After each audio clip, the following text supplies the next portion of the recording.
Hello, everyone. Welcome back to day number 2 of, well, 9 full days of Overwatch here. We're starting out on day 2 of week 1. So we still got a lot of Overwatch to view for Brazil trials. I'm Joker's Ransom still. That's still Chef Billy as well. And we are here yet again. Yeah, it's day number 2.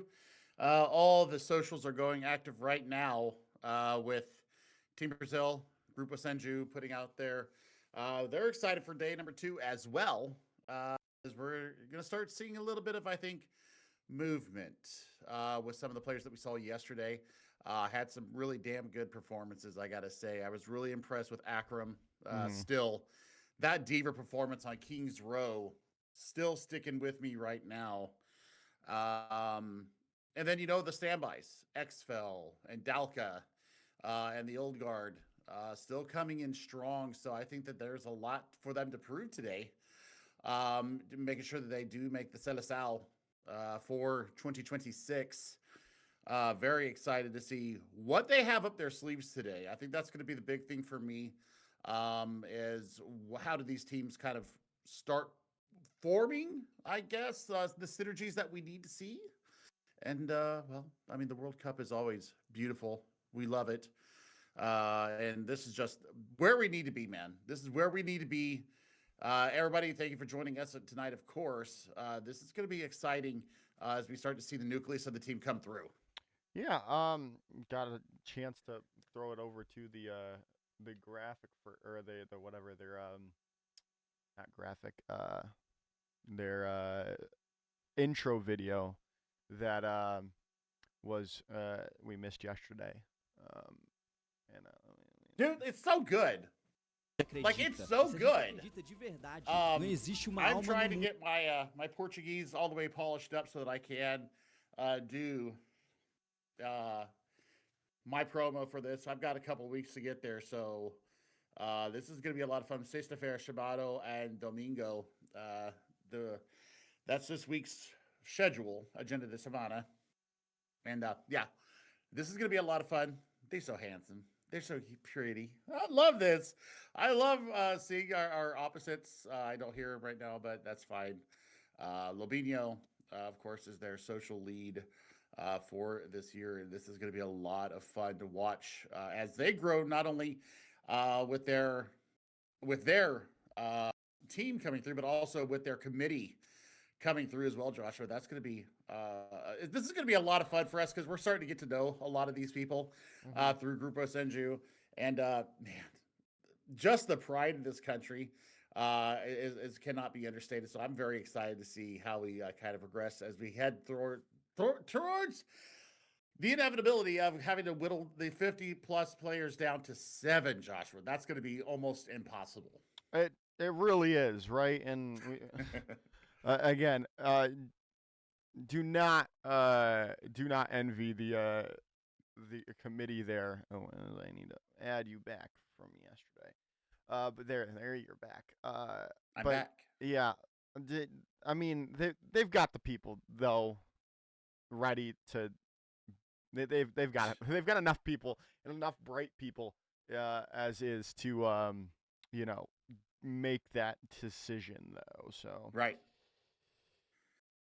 I don't know. I mean, I would love to be a fly on the wall. I'm wondering how O2 Boss and Yangbong are watching this. I would just love to kind of get in their head, and I'm wondering how much Niall is going to have as far as input into the team as well. Is this all going to be O2 Boss selecting the team, or will there be some Brazilian addition into it as well? Well, you'd hope at least there's some addition from the Brazilian people because, I mean, it's Brazil. And obviously you brought in O2 Boss and his entourage for their opinions and whatnot. But again, it has to feel Brazilian. You can't make Brazilian Overwatch Korean overnight. No, but you can sure bring that style of play. Mm-hmm. I think that's the biggest interesting thing for me is how are they going to integrate the Korean ways Mm-hmm. into Brazilian Overwatch. That's going to be very fascinating to see as we move through the selection process. That's what I'm kind of looking at myself. Yeah, definitely. Obviously, we're about to get into the game here, but we'll take a look at how we left things yesterday. From our tier list it is actually already started. We're not in any lull period quite just yet. Here is nice look here. Shin and Shinigami back again here, but Shin's gonna be the one to fall down first. Dalka getting in as well into this first fight. A very, very good roster from Green to start us off here, Billy. I mean, Shin and Shinigami had some really built-in synergy yesterday. We did get a chance to see Shin first, and the fact that we're seeing them right out the gate, I think is going to mean something. But Rainy Day showed us a lot yesterday, and they had a good time. But I mean, that's the entirety of your team gone, other than Rainy Day going to be able to get out there. So, shirtless team is going to take control first. I need to see how Ludico plays against this Dalka Diva because traditionally Diva wins that matchup 9 times out of 10. So I'm wondering what their thought is here. Are they trying to make access into the back line and prevent healing from coming in? I'm not sure what the thought process is there for the Monkey. Well, we'll have to find out, right? As we're going to go in yet again, as already Green starting us off with a nice opening, trying to stay alive there. Shin going to get the healing to stay up as well. Scarioni, though, another standout from day number 1 from that Zenyatta. Back on to the Lucio here yet again. As we'll see if they continue to show us some good looks, but already up to 44% for Green. Right. I mean, we're looking for Rainy Day to get the copy. I'm going to assume that they're going to take the Diva copy if they have that advanced scan perk already set up. That'll be 50% towards the self-destruct. You might be able to get 2.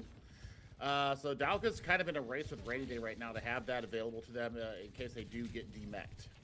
Yeah, they're going to be able to get up and ready, and then Shin's going to be able to take down Luvico already with that disruptor shot. Some nice work coming in, already up to 70% here. Nothing really going the right way for Yellow so far. And I think it's just the tank. I think that's the only thing that's really standing out to me is that Luvico is just not able to get in there and get the work done. I'm going to assume that Shinigami is going to take the Winston copy here as well. Yeah, it's now going to see here there's a nice focusing beam down. Luvico's out. Mene gone too. Dalka is going to get traded though, but the Rainy Day mech is going to get taken down, and they are going to find the overclock though. Ready from Shin as Dystopia falls down still. Rainy Day in the backline just doing so much work with this copy. Diva is going to get taken out, demected, but sending Shin off the side of the map is Scarioni with the copy on from Shinigami to bring back that Sojourn back into the lobby is there. Rainy Day still trying to make things work. Capium falling down. There is the Primal Rage out from Luvico, but is it going to be enough? Well, that's the question on everyone's mind as Fankin is going to take many out. There's still an opportunity for Yellow to hold on to this as they are going to flip it over. Dalka does find Rainy Day, but it's going to be a reset for Green.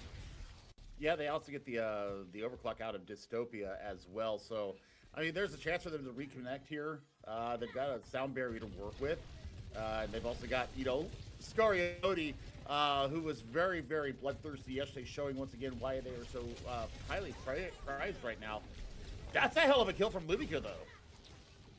Yeah, good kill. Shin going down is massive for Yellow. They're trying to buy their time, buy their space, and getting the D-Mech on the Dalka as well will have to force a reset out of Green. Yeah, I mean, this is good forward positioning. I think that if you're looking for some positives here, that's exactly what you want. Scarioni 17 health and a prayer, does not get out of there in time. So now they're going to have their chance to retake the point here with Scarioni temporarily off the field. Yeah, you've got to be able to get back into this if you are Green here before it gets out of hand and tied up at 99%. Luvico is so very low. You've got that opportunity to come back in, but you need an ultimate and you need or you need a pick, and that's going to be on the back of Shin or Shinigami here, as there's the dive in. Luvico looking to get it off, and there's Dalka out to the task, but Shinigami traded out immediately after. Dystopia again showing us some good stuff on this Sojourn so far. Is it going to be enough? There's the copy in. Dalka got Rainy Days got the mech in control yet again, and Scarione there to take down Shin. Dalka is going to get demeched as well, and it might flip back over, and it will back to yellow. I mean, what a great copy there coming in from Rainy Day, getting the DMEC onto Dalka, and then, you know, they just throw themselves off the map here because they have about one more good fight in them. And then we're going to be looking at just everybody throwing themselves on the point. Sound barrier advantage to the shirtless team, though, in green. I don't see pretty much else. I mean, you're going to have the Primal, possibly from Luvico. You will have Dystopia's overclock, so that's going to be something that they need to be very mindful about. Well, sound barrier from Fankin comes in, and Dalka is there to up to the task. Take Rainy Day out of this fight early and quickly, as that is going to be. Now Dystopia falling, point flips back over to green. Is it going to be enough? Capian finds Luvico as well. Now the stall will come out with a Kitsune rush out on the board. It should end things off for green here on round number 1 of Ilios. I mean, that was 99-0 all the way up to 100 to 99. So good patience, good holding of the point there from the team in yellow. But they really, you know, I think that Luvico has got to think about what kind of tank they're going to bring against Dalka, because Dalka was winning that tank mirror or the tank battle absolutely 100%. We didn't see enough out of the Winston to really justify keeping it the entire time. No changes for Sam Kamisa. So for Chimeko Kamisha, yeah, we're going to see Luvico bring out their own diva this time. This should make everything a little bit more, oh, what's the word? Fair, yeah. Equal, even. The damage mitigation is going to be better for the yellow team as well. So for me, I'd love to see how they're going to work with Luvico in the Diva mech. Yeah, we'll have to see, right? Oh, maybe not. Or maybe we'll be seeing the Zarya come out here from Luvico now to try to counter out the Diva a little bit more. Obviously, that beam penetrates through the defense matrix, which will indubitably help the damage output coming in from yellow. You know, the other thing that's going to be great here is that we got a Vendetta paired on the other side. So Shinigami's going to have a little bit more free reign in the sky, but there are better opportunities for the Vendetta to get into the back line. So they're going to have that peel potential. They will indeed. They will indeed. Nita Shin's already started us off, though. Mene down for the count. Point is getting pressured up, though, by yellow for the moment. Fang can fall down as well, as now you're going to come in with the dive, trying to take down Luvico, and Dalka is up to the task yet again here, and they're going to be taking the point yet again for green. Now it's all about, you know, how do they manage it? I mean, I would like to see them kind of press up, you know, full court press here, if I want to do EA Sports terms. Because, you know, you won't want to give Rainy Day a lot of room to maneuver in and to work in. So for me, I'd like to see them, push up just a little bit more, because they're kind of giving easy access to the point here. Yes, Dalka getting very low. Desperately needs some healing. Capium there up to the task. Luvico pressuring out the point, though, and it might flip back over before anything really breaks up. As Dalka very low. Going to get DMAC as well, and now Scarione going to be the one to get that credit there. But we'll see if it continues. This point flips over here for yellow. Shinigami falling to themselves in the end. The point is in yellow. Death by sticky bombs? Anybody? Death Perhaps. by sticky bombs? Womp womp. Copy is available to Shinigami, though. Now, do they take the Vendetta, or do they take the Zarya here? I would say go ahead and see what you can get out of the Zarya copy. I think that's where they should go. Yeah, Milan, so what they're going to get is they have that perk as well, up to 50% on the ultimate already, trying to get up to a grab, and the grab would be massive. There it is, coming online, and it's all going to be connected into the point. Now with grab, has to force out that Kitsune Rush, forces out the sound barrier, but Rainy Day still falls down nonetheless. Shin overclock going. Is it going to find any more picks? No, it will not. Now we'll see if they can keep it going, as it does flip over to green, pressuring back yellow for the moment, but they still have Luvico in the fight, especially with this grab available. Grab comes out, but it doesn't find anything. That's a Nene grab if I've ever seen. And now we'll see if they can win this off the back of it for green, with momentum fully in their favor. Self-destruct available to go, but is it going to find anything? Well, it doesn't seem to be the case. Now we'll see going in, Sundering Blade ready up and roaring for Rainy Day in a moment here, but you might not even need it. Self-destruct coming out. Dystopia finds two. Shinigami still in the skies, finding kills for yellow, or for green, sorry, but it's all yellow in the end, taking this first map. I mean, the fact that you get to hold on to Sundering Blade, Joshua, is a huge amount of work here for the team in yellow. Dalkin's going to bring out their own monkey, though, so monkey into the Zarya. I don't hate it. We'll see if they're able to kind of work the tech and work these corners. Well, we shall see as Rainy Day comes in with a Sundering Blade kill onto Capian. The trade is there onto the opposing Kiriko, though. Mene down for the count, and now, well, you're pushing forward as well. Your Vendetta pushes forward. Now you're going to retreat and regroup for the moment. I mean, I like the aggression. I love seeing teams push up and not allow easy access to this space. The fact that Dalka had felt like they needed to get off the Diva and onto Winston, I don't hate it. I'd rather see the Ramattra here personally, just for a little bit of extra sturdiness. We'll see here as Kitsune Rush from Mene is out, but all the kills are in green. Shinigami and Shin combining to start us off. They do fall down. Dystopia dropping their overclock into this engagement. Now you have the opportunity to build up to one of your own grabs here from Shinigami, trying as they will. They're going to be able to get it out, and it's going to capture onto Luvico too. You're going to be able to find the kill, confirm it all yourself if you're Shinigami. Rainy Day trying to find some value, but it's just not going to work, as that is round number 2 going to green. I mean, what a great turn there. And I mean, Shinigami starts it off. Shinigami and Shin started off with a couple of kills into a Kitsune Rush even. So that is actually some massive work that comes from your two DPS players here. We were both impressed with them yesterday. I'm still impressed with Rainy Day with the flexibility that they have. But Dystopia has really showed up. What we didn't see as much yesterday, we're seeing a lot more today, Joshua. These players trying to make their national squad have absolutely shown up and decided to show out today. They really have. They really have indeed. And again, I mean, like I said yesterday, you have to be able to stand out.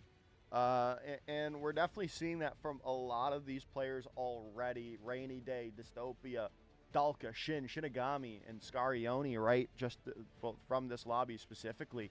They've kind of put themselves above the other couple players in this lobby so far. And that's definitely going to be a good for your mental and good for your standing going into hopefully going into week number 2. Right, and I think Capium and Mene both playing on the Kiriko here. I really like their play. They both have a very passive-ish style, but the healing output is just absolutely massive from both of them. Looking at Mene, 10,094 heals. Looking on the other side, we are looking at 10,005. So, I mean, just the two of them putting out so much heal. Yeah, a lot of healing out. Again, not as flashy as maybe you'd like a Kiriko to be, but still steady nonetheless. Shinigami's going to start us off yet again. Luvico's D-Mech 2. So this is all green yet again in this fight. Good lord, Shinigami and Dalka just combined for 5. And I mean, you love to see it from them. And I mean, only 4% gain there by the yellow team. So looking at Ultimates right now, Shinigami is just light years ahead of Rainy Day, having just now swapped over to their own Echo. But man, look at that 20% difference between Shin and Dystopia. Definitely has the railgun on lock now. Yeah, you've got to see if they can keep things going in the way of Green. Obviously, you're going to try to finish it off with that 3-0 sweep for this map and really set yourselves up for in good light going forward. As Dystopia already taken out of this fight here now. And I mean, goodness gracious, a good just overall gameplay coming in from Green yet again. Fankin finding many out there. Yeah, I mean, that was that Disruptor field as well. Looks like they have the overclock and the extra boost power to the railgun as part of their purse right now. So I play a lot of Sojourn. I play a lot of Sojourn, and I usually go for the movement speed perk for the minor perk, but they feel like they can get more done with this overclock. They're going to have 150 charge shots every time.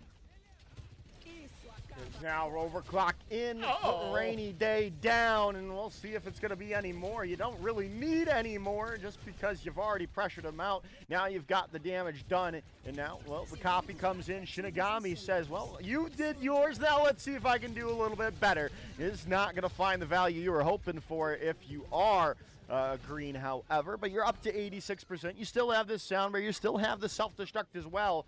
You're going to have to pressure out the point now, though, if you're yellow. Kitsune rush onto the point, comes through. Many trying to turn the tide of this fight. Is it going to work? Is it going to help? Was a real question. Scarione still has the sound barrier available as well, as Rainy Day is going to find that trade. Shinigami down. Fankin finds Mene, but still, is it going to be enough? Shin is pressured out, fully coming through. You still got more on the point if you're yellow, and you're going to be able to take that point. Yeah, I mean, Dalka holds on to the self-destruct, so, I mean, they're going to have that to come back in with. But up to 99% for Green Team here. Copy is available to Rainy Day. I would assume the Diva copy is on the way. Stranger things have happened. You might go with the, you might decide to go with another hit scan and bring out the Sojourn as well. Now we will see if they can keep this going, the hold going. Overclock ready to go from Dystopia. Rainy Day almost got caught there from a full charge rail shot, but not in the end as well. They're still holding it out. You just buy yourself some time. You have the time to do it if you're Green. You don't have to pressure them out quite just yet. You get rid of that overclock, and now Dystopia's off the side of the map as Fankin takes him down. Now this is the time to move if you're Green, and now you can find some value, find some picks. Lufico, though, still has his mech available to go and ready to rumble, but there is the focusing beam to take him out. Gapium finds a pick, but the huge comes in, but no way. They don't find the kills confirmed from it. This point flips back over to Green. The copy there from Rainy Day onto the point. Could it be enough? No, it will not. Shinigami finishes their opponent off. Point is being pressured out. Luvico is swapped over to the Wrecking Ball, trying to finish us off, trying to trade. Dalka, though, ready for the task, ready for him to come. As now you're finishing things off as the bar slowly ticks away, and that is 3-0 to Green. I mean, the Green team was just on one there, right? And I mean, they're feeling their it's Rainy Day, though. Once again, standout performance on a hero that we don't see a lot of. We saw the Venture and the Echo yesterday. Today it's been pure Echo, and this is just good stuff all around. So I'm very impressed with what I'm seeing from them again today. And man, I mean, you're looking for it. You're looking to see what we have coming in store. So this is a good start to day number 2. Yeah, obviously, I don't think anyone had an abysmal performance to move them down. So I mean, I moved Dystopia up to the starter role. They looked really good. They looked really good. Obviously, Green was a better team overall, but the DPS for yellow looked really good on that map for them. And I think we might have seen a little bit better, like you said, if we saw Luvico not on that Winston, that first map, maybe we have a little bit more momentum in their favor, and they take maybe one, maybe two of those maps instead. Yeah, I absolutely agree. But I mean, they had their chance on Ruin, and they didn't get it done there. I just think that Dalka might be the better Diva player. Also, looking at Mene, Mene was very impressive. Even though it did go 3-0 against them, I think that they really did have a pretty good performance there. Capium, no complaints there.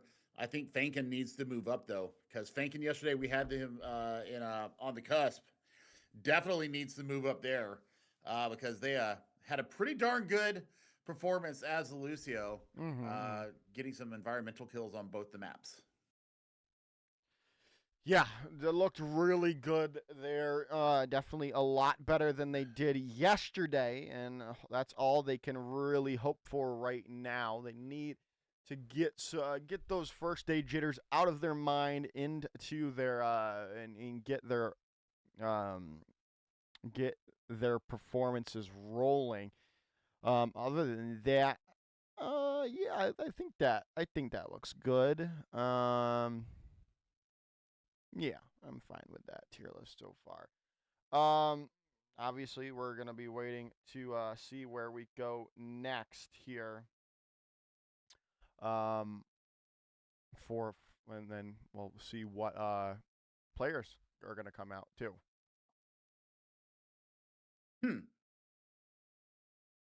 I am looking at what we are possibly coming up with next, and there's a couple people that I want to see today. I want to see XFL.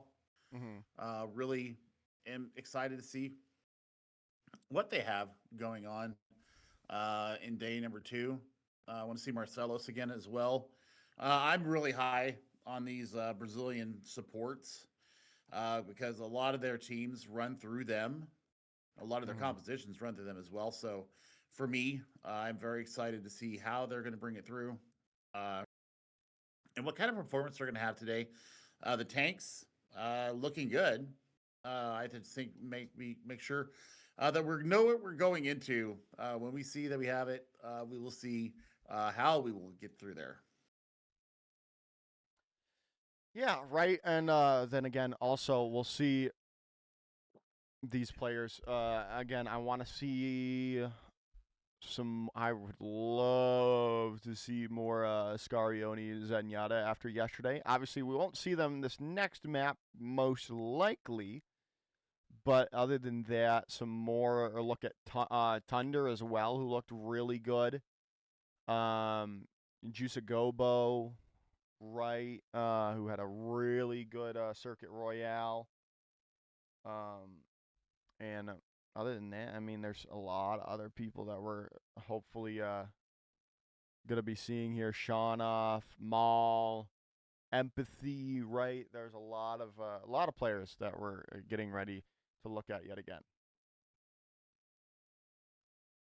Oh man, this is exciting. I love this. We're getting to see the formation of another national team here. Kind of looking through Twitter, seeing if people that we have seen trials of, if they've started announcing teams yet. They have not. I'm kind of upset. I'm impatient. Yeah. And I want to see it whenever we can. But I've got some thoughts about who I think is going to make it where. But for Brazil, this is going to be, like we said, this is a 3-week process, right? And this is going to be a lot of fun. They've got a lot of people to get through. They've probably got a massive amount of compositions and different scenarios. Hopefully, some of them set up by Boss, O2 Boss.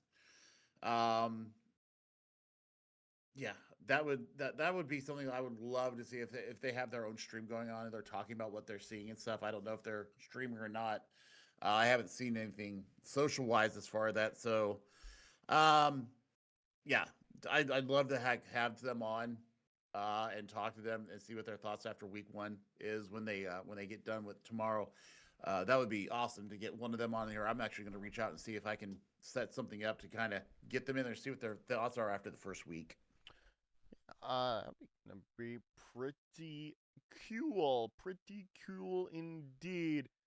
Oh wait, apparently wait, they're saying on the team and off the team has come.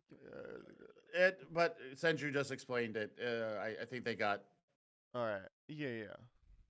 shirts on the team, shirts off the team. Oh, okay. Oh, Scarione is Mocha. yeah. All right, so we'll just remove Scarione. Well, we'll just keep Scarione there, just since they're playing as Scarione, and just remove Mocha from the tier list. So, okay, that makes a lot more sense now that we know that Mocha is Scarione, just solely on the fact that they were on the Copa America roster when that all happened last year. So that's good to know. Dalka, man, looking really good. As well. So we'll see how that can continue for us, right? As we're waiting it out. Yeah, just getting this is the beauty of working with Grupo Senju, is that we get to talk to like the members of the production team and like why they have certain things. So the reason with I know you read it, but our crowd might not be able to see it. So Kom Kamisha means on the team, and Sem Kamisha means off the team. So skins versus shirts, or shirts versus skins. And the other thing is that so apparently it started back in the World Cup in 2017, and Niall wanted to bring that back from previous iterations of this Team Brazil, of the South South. So we love to see it. We love to see it, and you know they're honoring their past and moving forward. Love to see it, as well as we get Thunder back in the lobby here. Another new look here, new player, Vagrant, coming in, and Bronquite. Bronquite. Yeah. You know what? That makes even more sense.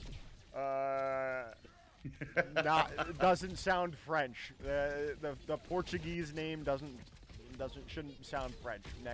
Remember that next time, guys. But and another one, Uriel coming in too, and we're gonna look at Akram yet again here, but with the Winston. Grillo coming in clutch, and I mean already Yellow's looking good with Akram at the forefront of this roster. And we're already seeing this capture almost there. Nice anti-nade from Goldfeather, who also stood out on their one map they played yesterday, in Uriel getting caught out, and well, that's a quick capture of point 1. Yeah, I mean, right now it's Thunder showing up so big for the beginning of 3K. Holy cow, somebody stop him. That is absolute filth. I know the sights were up, but still, that is 3 headshots, and Lesif is decided they've had enough and they're going to bring out their own Widow. Yeah, well, when you get dogged on like that, right, you kind of have to match it either with a Widow or an Ashe, and well, the Widow usually is the one to be up for the task. But man, some more good looks from these Brazilian rosters with oh my God, Thunder, man, just looking so good. Nice pulse bomb out from Grillo, found it onto Uriel, but Thunder was there to remove the even necessary use of the pulse bomb. Now with the rally and the nano coming in, Bronquite falling down. Lesif trying to make a trade, and Marcelo falls because of it. But it's just not. It just does not seem like it's going to matter in the end. Yellow is just on another level here. Uriel is pressuring the point out, but Akram still there, alive and well. Bronquite trying to trade it out, but Grillo finds Uriel out there now, as well as it's still going forward, and you just can't seem to stop them quite just yet. As they're going to get some respawns coming through from green. As, well, it's not going to matter. There it goes. Yellow capturing point number 2. And it was all yellow. This is going to come in big time for us today. I mean, man, the Ana diff was absolutely massive. Putting the nano onto Akram just allows them to just hold space so well. And, you know, you're looking now for Thunder to once again open it up with a pick. Yeah, and you'd have to assume they're going to, just off the back of how they've played so far. This map, right, as a nice dive coming in there too. Thunder is going to get pressured out, and Mene, the counter sniper coming in, the Overwatch lore in full effect there, as Lesif is going to find Marcelo as well, so Yellow finally going to get stopped. Okay, I mean, I'm loving what I'm seeing from Vagrant. If we're looking at one of these new players that we haven't had a chance to see yet, the Brigitte has been absolutely serviceable, really keeping Bronchite alive a lot of the times when we don't expect them to necessarily be up and mobile. Sights are out from Lesif, so they know where everybody's at right now. But I mean, you're looking at Akram, has Primal in hand. Yeah, now is with Akram using that Primal Rage. The mechanics there too, looking good. Nice juggling there onto Vagrant, taking them out. And, well, that's the go sign for the rest. Oh, if Thunder landed that shot, that would have been clip worthy. But Mene there falling down. Akram getting in on the feed for the moment. And it looks like things are going to keep preferring out as Gorilla also bomb stick on the Vagrant. Absolute filth, absolute beautiful prediction of where they were going to come out. Definitely make sure that they got around that shield as well. So, I mean, this should be pretty much easy, smooth riding here. Uriel's going to be able to kind of stall out here with a Primal Rage. Yeah, they've got the Primal up, ready, and going, but is it going to really matter in the long run? Akram had to back away from the doorway, so it will open some progress for yellow or for green, right? As now the Nano boost coming out too, is Uriel finding their stride, finding Akram too, and finally yellow gets stopped yet again. Mene's the sniper that you didn't know you needed. That's twice they've taken Thunder down now with headshots, and I wonder if they have the critical headshot perk lit up for them.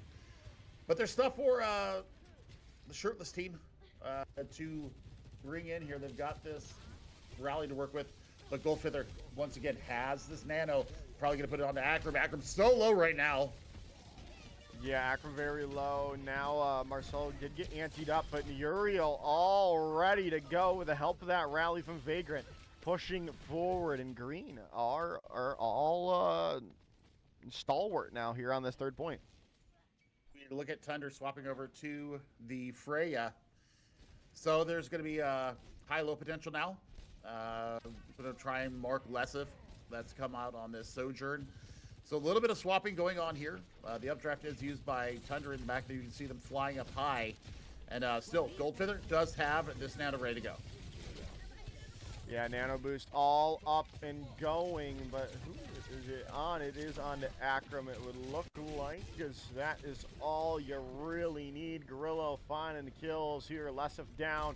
And that should be the end of it all, with Bronchite falling as well. Vagrant made the swap over, and the nano boost coming on to the Kiriko as well. And now things are a little bit more interesting, especially since Vagrant continues to find some kills. Thunder is down, Pulse Bomb out. Akram has to use it, but they're going to get all anteed up and taken out of this fight, it would seem. Yes, they do. Goldfeather, though, going to find an opening. They're going to find Lesif, but, man, they get stalled out yet again. Yeah, they knew they had to get out of there. 30 seconds left here in the round. You're going to have Primal and the Overclock into this next engagement. I mean, you're looking for Marcellus and Goldfeather. Just use the nano, by the way. It is already 62% to their next one.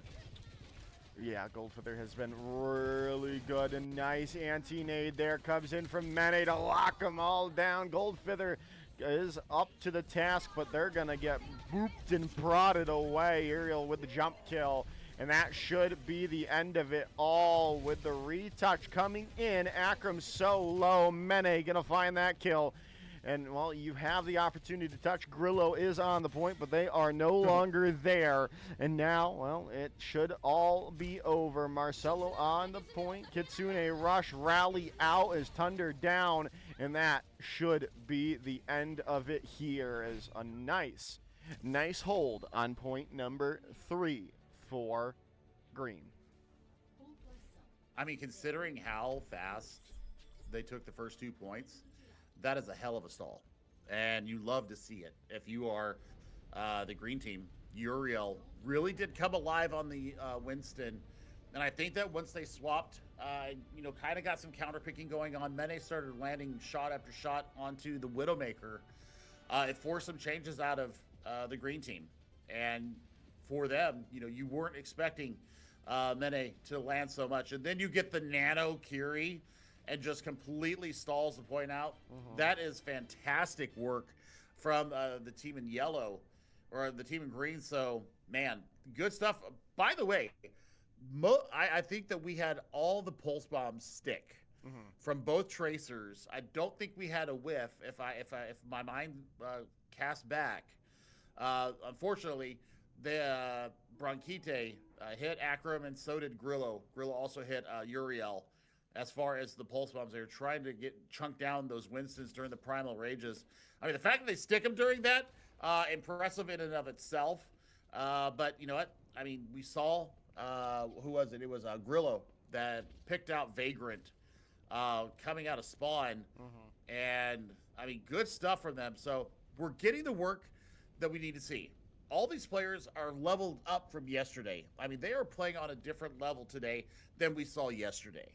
Yeah, at this point, I don't think we'll have any room for more people in the starters tier. Right? I mean, they're just, everyone's looking so good. I might have to make 6 tier lists for each role. And then we can maybe make some things look a little bit more neater. But, man, everyone is really doing good stuff so far. But we'll see if that can continue. Marcelo making a swap over to the oh goodness, what is his name? Wu Yang. I like the Wu Yang pick here. You're going to be able to, kind of provide a little bit of extra zest and a little bit of sustainability as they get in these dives going in. They're going to have that protection on them as they move through. So, I mean, you're looking for sustain. You're looking to keep everything kind of in your in your sights, and we'll see how it works out. Yeah, now is well, we go in here yet again as Marcelo already finding that opening here yet again. Lessa falling down. Marcelo just bloodthirsty with the Wu Yang so far for yellow. Just found out from Senju that bronchite means bronchitis, the respiratory disease. So Oh, that's hilarious. yeah. Oh, jeepers.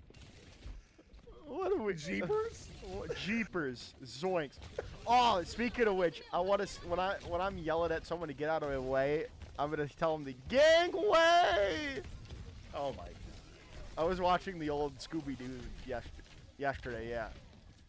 And Shaggy yelled gang away to get out of the way. Core memories coming through. Uriel is all but dead. Yeah, big anti came in from Goldfeather. Both support ultimates ready to go here for the team in yellow. And the Primal Rage is also online. So, did we see Thunder play the Emery yesterday? I don't think we did. Oh, well, it depends on who, because I know we saw someone play it. I don't think it was Thunder, though. I think it was Dystopia. Yeah, it might have been Dystopia. Yeah, but, I mean, Thunder's looked so good. So, speaking of which, Akram as well, just so good. throughout this fight as well. I mean, goodness. Goldfeather says, "Screw your primal rage." I'm gonna go ahead and get rid of you. And Grillo, once again, finding bronchitis Cricket. in the. Cricket's found bronchitis. Oh, I love it. Devo now out from the Uriel here, so they're definitely feeling the pain from Goldfeather. Yeah, we'll see if it continues. Nice primal rage coming in. There, the Wu Yang ultimate coming out online too. We'll see if Green can break through at all here. Bronchite finding Akram is going to finally open us up, but I don't know for how much longer. You've got the Emery ultimate 2 ready to go. Mine trying to stay alive, and there it comes. As they're going to get a lot of damage coming out. You could just do so much work with Emery. And we're already seeing it. The nice DMAC coming in on to Uriel there. There's, Bronchite does find Marcelo. Still could be anyone's point, but you've got to lock in here if you're green. It's up to Bronchite. It's up to Uriel here with the oh my god, the stick on the Mene. And that might just finish it all off here. Yep, Grillo finds out too, and no one's touching any longer, Billy. That's a good hold from Yellow. It was all yellow. I mean, it was all yellow. Man, Akram is just so good on this monkey.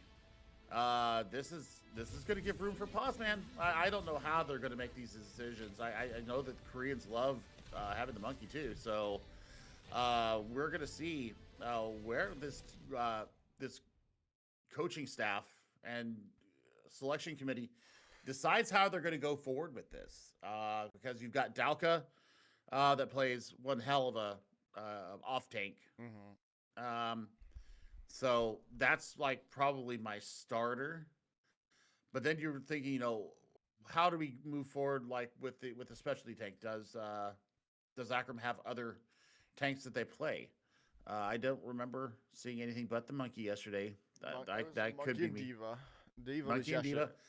Do they have the Sigma? That's something we need to see, or do they have a Ramatra? Mm-hmm. We kind of need that pokey, brawly tank option for them as well, because I mean, some maps you just got to have it. Yeah, as we gotta add these new people on now. No, Uriel can go right there. Bronchite can go right there. I think all of them can go like right there, right? I think that's good. Just because of how kind of dumpstered they got by Yellow, where you can't really you can't. Yeah, Senju's got it right on the head, right? Now I could just make 6 tier lists for each different role, but man, that just sounds like a lot of work. A lot of work and a little payoff. Yeah, a lot of work and a little payoff. Obviously, the names will be deleted as they get people get eliminated, and then who unlock 2 Brazils, North Brazil and South Brazil. Ooh, or Brazil 1 and Brazil 2. Right. I mean, do we go Amazon and Brasilia, or do we do North and South like you say? I don't know. It would help. It would definitely help. It would. I think. Well, for me, I think that they need to up it to eight national team members. You know how I feel about that. Mm-hmm. Let's see. Even worse, there's a major political rivalry between Southern Brazil and Northern Brazil. Oh, perfect. I put it perfectly in half. Yes. You started a civil war. I started the Civil War. Uh-oh. Great way to go. Way to go. Way to go. Yeah, Gabby. It's chaotic. We feel the chaos here in America too, folks. We're feeling it right now. Oh man. It's crazy times right now. But what isn't crazy is what we're seeing on the screen. What Well, we're seeing these players that are bringing out for their national team. They're showing out. Thunder definitely gets a big boost for me there, mm-hmm, showing not only a good widow, mm-hmm. but also bringing out the Freya, and now we also seen the Emery. That is quite the impressive collection of DPSs there. Um, yeah, I think Emery could have a really big role moving forward with as they start to tune these new heroes in. Emery could be just such a good addition to any team. Yeah, and well, yeah. I mean, what did I saw Tree make a post on Twitter. They got like 50k damage playing Emery in a tough Yeah. game, right? Like, I think if that doesn't, show the capability of what an Emery can do, I don't know what will. You know. Yep. All right. Let's see here. Kind of looking at chat here. Uh, I have made it very clear, not only to my husband but to a lot of people, I want to go to Carnival uh, in uh, in Rio. I want to go stick my feet in the sand at Ipanema, just because I grew up with the song "The Girl from Ipanema," and samba is like my one of my favorite like styles of music ever. Um, and I mean, I just want some pão de queijo. I want some feijoada. Like I want to eat my way through Brazil because the food that I've had here in America, the Brazilian food here, it's got to be 10 times better, at least down there. Mm-hmm. Usually the And the case. people, like I want to be. I just want. I want to see a favela. I want to see Rio, um, Sao Paulo too, because looks like a beautiful city too. I promised myself before I die that I'm going to go to South America. I've never made it down there. I pulled into port once when I was in the Navy in Curacao. Um, that's as far south that I've actually been in port. But yeah. Oh, Senju, don't say that to me. His wife is making feijoada tomorrow. Oof. Um, uh, yeah. I mean, yeah. Senju, I would eat that all day long, and with some powder queso. So, um, cheese bread, by the way, Joker. That Oh, is okay. what powder queso. Feijoada is like a bean and Mm-hmm. meat stew. Mm-hmm. And I want some cassava too. I want some cassava too, just because it's all good. And I want to go see the Amazon. I'm getting off track here because now I'm thinking about planning a trip to Brazil. But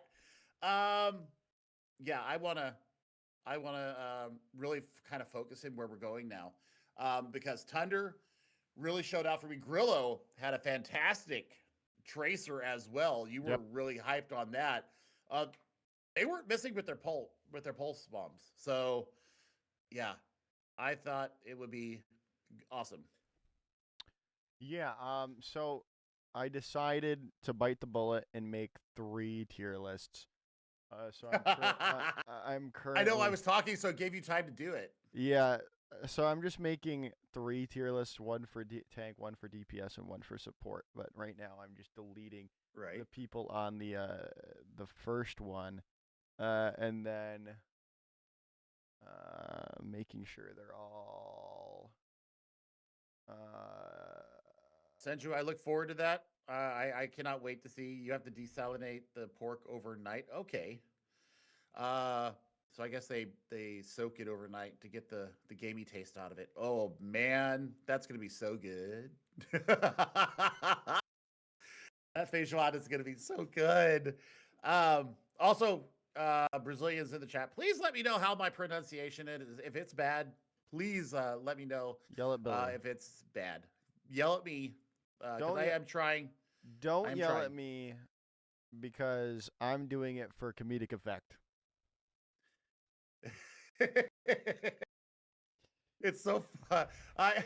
It's just because I speak so many languages that I always try. Like I got a lot of heat for that during the last World Cup, Joshua, Hmm. because I would pronounce the countries' names how they pronounce it, and people would be like, "Why is he saying it like that? Why is he saying it like that?" I say it because I respect the countries and because I love the countries, and um, if I could speak the language, awesome, and if I could pronounce the names the right way, awesome. I think it's just showing respect to the players, but we'll see. Uh, acai, Ooh, an acai ooh, bowl. acai bowl. Ooh. Mmm. Now you're talking our language, Senju. Now you're talking our Ooh. languages. We both love acai very much. Yes. Yes, we do. I haven't really had many. I've had like frozen ones. Ooh. Have you not had a fresh acai bowl? I don't think so. Oh, I'm so good. I'm so lazy. I only will make the exact same. I meal prep every meal mainly, and I don't eat breakfast, so I have no real reason to make acai bowls. But man, a nice frozen one's good. Apparently, they make acai sorbets in Ooh, the north. I have a Oh my god. I have a sorbet machine. I have a Ninja Cream. Ooh, I need one of those. they're so, I absolutely need one that's of those. so fun. I make protein sorbet with a unflavored whey. God, I love lemonade. Lemonade sorbet. Ooh, ooh. Now you're. Now I have to go get like stuff to make lemonade sorbet. Why is my? Oh man. Okay. Ooh, we're gonna look at new tank for Wessie here, and Juicagobo's in as well, playing the Doomfist. Oh, wow, okay. Ludwig, you're gonna get some work done. You're getting your look at Xfel as well. And Demise support player, perfect. I didn't know. Uh, okay. I mean, this is good stuff. I love seeing this. For some reason, my mouse doesn't want to come over to my second monitor now. My other monitor died, and now it doesn't want to move over, so I'm looking at this in very small. But yeah, what's easy is back in from yesterday. I had the wrecking ball there on Dorado that made it work that we were just so stunned with. But Juicago is known for a Doomfist play, hyper aggressive on this take, and Burno is in there with him. Also, Ludwig, who we didn't see very much of yesterday, almost has a pulse bomb ready. Yeah, already having a pulse bomb online is crazy. But there's the Panopticon to start us off. Gonna use the meteor strike to get out of it as a really early cap came through from yellow. But we'll see. Lucas on to the Echo for the. They've only really played the Tracer yesterday. We'll see if it continues. Juicago already deleted. Maul finding that kill. I mean, good tracking there. It's not hard. It's not easy to hit a rocket punching Doomfist. Overstayed its welcome. I think was what was going on there. But I mean, you've got the window or the amplification matrix ready to go here for Pardal. I'm looking to see how they're going to deploy this. Yeah, we'll see who Lucas looks to get that, and then they're going to use it on to the Doomfist there. As we'll see the nice pulse bomb in from Ludwig. Bruno going to come in as well and find an overclock kill. Vagrant going to find Pardell too, and it looks like Yellow just are going to keep pushing forward here now without really any stop from Green quite just yet.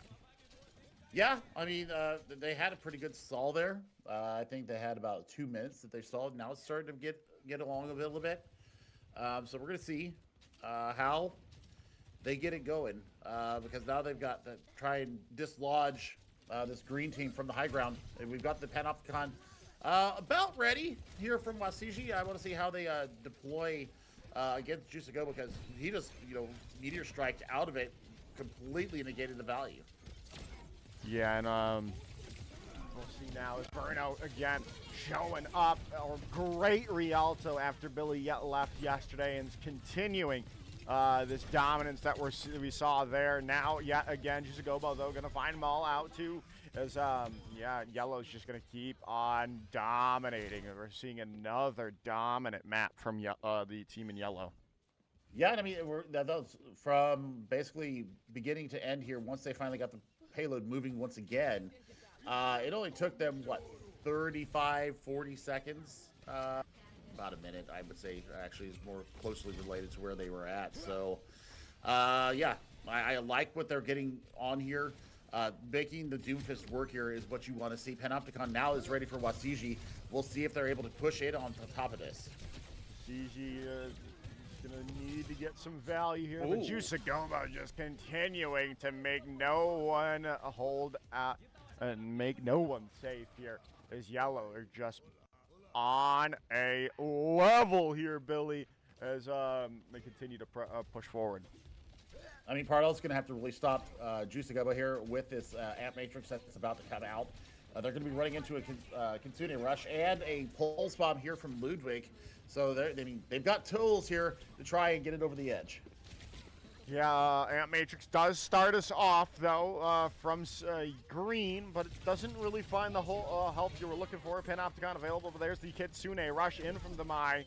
Ludwig still has his Pulse Bomb. Panopticon out from was easy. We'll see if they can keep it going. They do find a kick as Pardell just gets put in a box by Ludwig right there and taken out. Overclock now in from Burno and just getting, oh my goodness, juke jiving it away, and Ludwig finds the kill here at 2. They're just going to keep pushing forward. My goodness, Ludwig has been on a tear for Yellow. Going to see if they continue a Meteor Strike in from Jusagobo, trying to finish this off.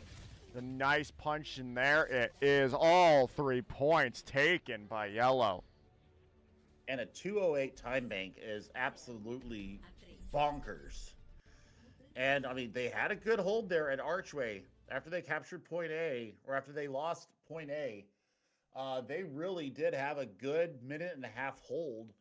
And then we saw a little bit of swaps come through. And, man, Ludwig is timeless. Mm-hmm. Just absolutely fantastic work on the Tracer. Burno providing a lot of back-end support as well. And Vagrant, who we have seen twice now today, having a damn good performance in the support role as well, paired up alongside Demai. They just really enabled Jusagobo to be able to do whatever they wanted. Yeah, we definitely rated Demai pretty well yesterday. We had him in the bench tier. Yep. But yeah, alongside of Vagrant here, they looked really good. And I mean, when you have a tank that's able to make that much space and you have that support coming in, it's just the game just feels so easy. Like you're on easy mode, playing a tutorial in a, I don't know, not a Souls-like game, but like a Pokemon game.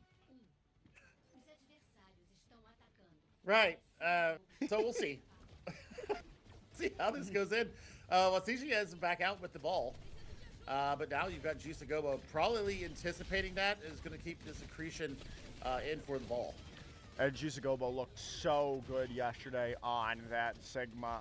He said known for the Doomfist, but made their mark on the Sigma. Making their mark already is Lucas, though, on this Echo. This Vagrant's already taken out. Burno's going to find that kill, but they'll go down nonetheless, and it was easy. Going to find another opening, and that's going to be a quick capture here for Green. Yep, this is where I think they need to make some swaps because they're running into a hypermobile composition. Honestly, the slowest one is probably the Sojourn, and you still got the Slide that'll be available to them. And Wasiji is on the hunt for more victims as they start to push the Archway.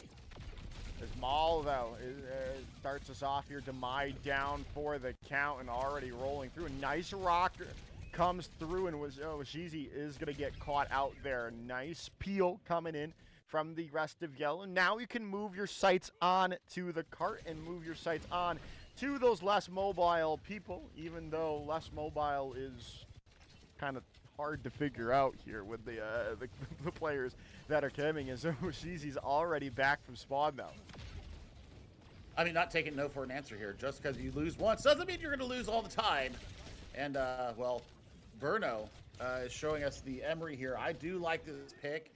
They just got to be able to really confirm stuff. And, wow, Lucas, from yesterday to today, really showing us another layer of the onion, as it were. And now they're going to get the copy out on the Tracer. Yeah, really good Tracer yesterday. Nice pick in there coming through, showing us the Tracer yet again here. But on the copy of it, is that. You do fall in the end, but man, you find all the picks you need in the world for Green to push forward. Absolutely worth, though. Absolutely worth. You get all the value that you need out of it. Yeah, you lose your life, but now you're running as a 3v2 here. They're looking for Pardal on this Lucio. I don't think they're going to find him. Yeah, Burno's getting pressured out. Pardal there to find the confirmation as well. You're going to see here, keep on pushing forward, and Lucas has found a Vagrant now. There's the Captive Sun. Does get some damage going, but Kitsune rush in from Xfel. It's going to be, well, first and foremost, going to get my out. Burno there with up to the task with the flux in from Juiceagobo. Not going to find the damage you were hoping for, but now you can come in, still waiting, still looking. Does finally seem like Yellow have found their footing. Yeah, I mean, they had to find their footing, didn't they? Because they were really up against it. That was just a head of steam from the team in green. And now you're looking for Mile here with the overclock ready to go. We'll see. Mal has shown some good things as well. Nice roll through though from Wazizi. It's going to get a lot of space now for the rest of the team. There goes the healing pylon as well. Overclock in from Mal. They're all alone. Are they going to be able to even find a good shot as ZZ finds Vagrant out? Burno's going to get the trade, and a nice accretion comes in from Juiceagobo, shutting down that push from Green. Yeah, they really did turn their attention and focus fire over onto that left-hand side platform right outside the entrance to point 3, and they completely negate the mines. They negate the overclock as well, and now they've got a pretty similar time bank to what we had moving forward when we were coming through there. But Wasiji does take Demai out, and that is going to be a good start for them. Pulse bomb in from Ludwig, doesn't find the stick that you were hoping for, and Juiceagobo now down. Lucas has the copy, and there goes Vagrant. Nice boop in from Pardal, and that should be the, yeah, that is going to be second point unlocked as the reset comes in from the rest of Yellow. I am looking right now to see what they do when they move through here. Because they've got a pretty similar time bank. They've got about a minute separating them from the end of stage 3 here. And Juiceagobo is going to be able to kind of hold them out with the flux. Yeah, it's Juiceagobo going to start us off there. They're going to drop down with easy, and that is going to be all she wrote for that push for Green. Yeah, I mean, look at Ludwig. They're on the Tracer, following up the Hypersphere damage coming in from Juiceagobo. You've got the value that you needed out of the Flux, and now you can kind of set your feet here. What a nasty place for that healing pylon to be, by the way. Because they can just hold right here at the archway and just have their way with the yellow or with the green team. Yes, it's going to get a lot harder for Green here, right? As they don't have the greatest area for a wrecking ball. I mean, obviously Wajizi's going to make it work because they've already found out Vagrant here as Captive Sun comes through and Demai falls down as now the Emery ultimate coming in from Burno too as you're going to stun up Wajizi.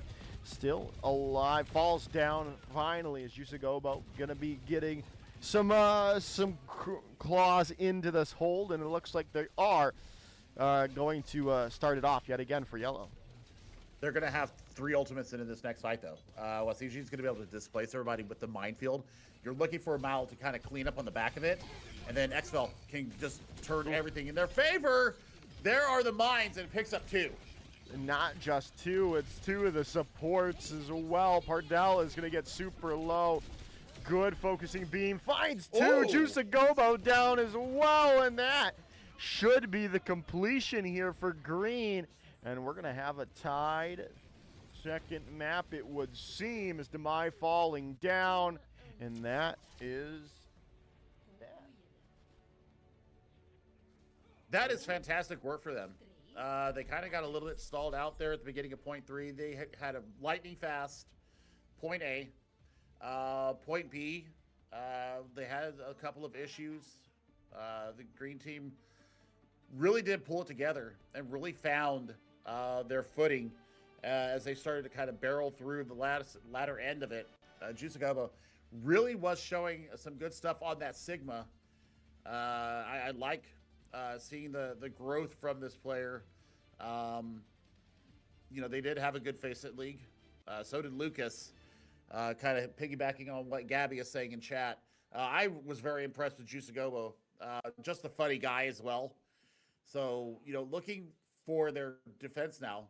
They've got to defend for 1:13. So you're looking for basically a point, if you can, a point of capture for them. Juicagobo actually decided on the Sigma instead. So we're going to look and see, you know, how they hold here. Because they showed a good Doomfist. I just think that they feel like they need this extra bit of sustain for them, a little bit of extra mitigation, and trying to keep this wrecking ball in check. Yes, now as you gonna see another no real changes. Demai coming in. Demai coming in with an Ana this time though. Vagrant Ana. This is definitely an interesting support line. I mean, you're okay. So obviously you're looking for Lamp here to kind of keep yourself in the fight. But I mean, Wasiji has really been displacing Vagrant on this Baptiste. So, man, I'd be very interested to see how they're going to work this here. And then I mean, Demai is probably going to look to anti the ball, try to sleep the ball if they can. I know I can't do it. I am absolutely horrible when it comes to that. So, 17 seconds before we open up here. I'm just looking for readies. Looks like everybody is just about ready with about 10 seconds left to go.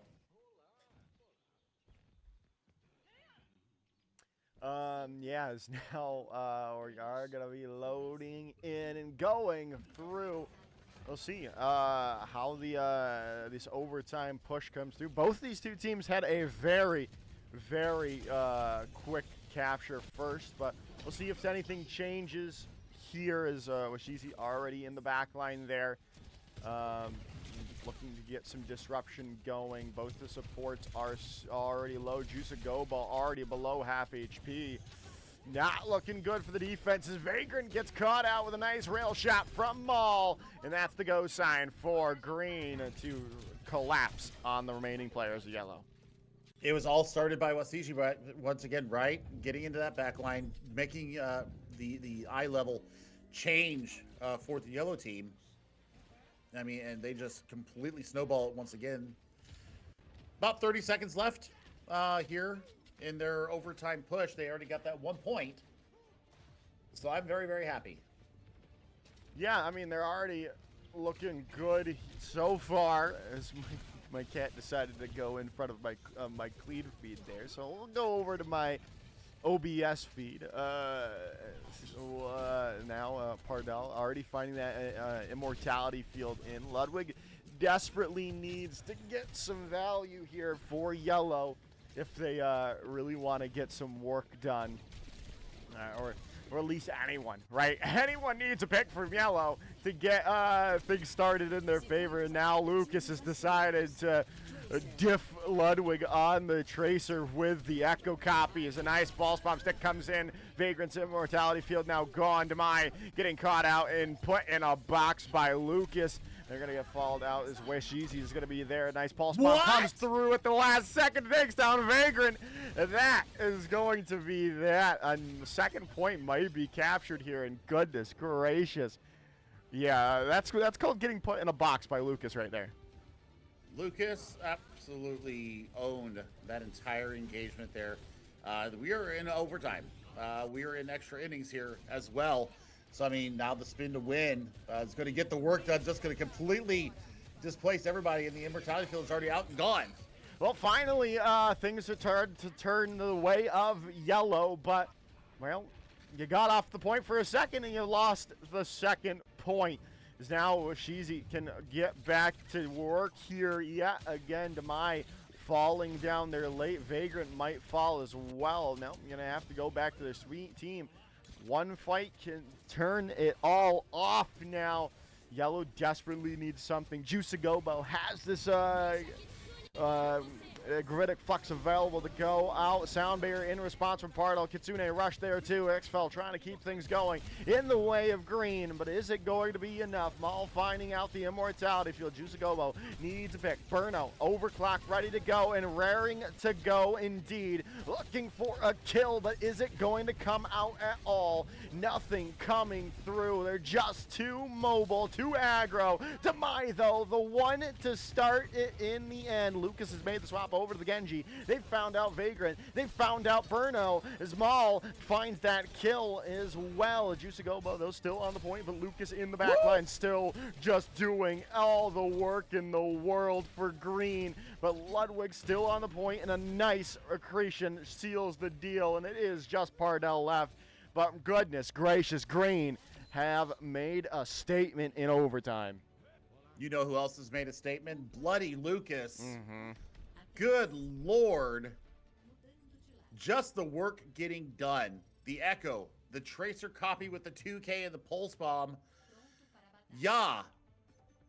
Good stuff yeet. From this green team. Yeah, yeet, indeed.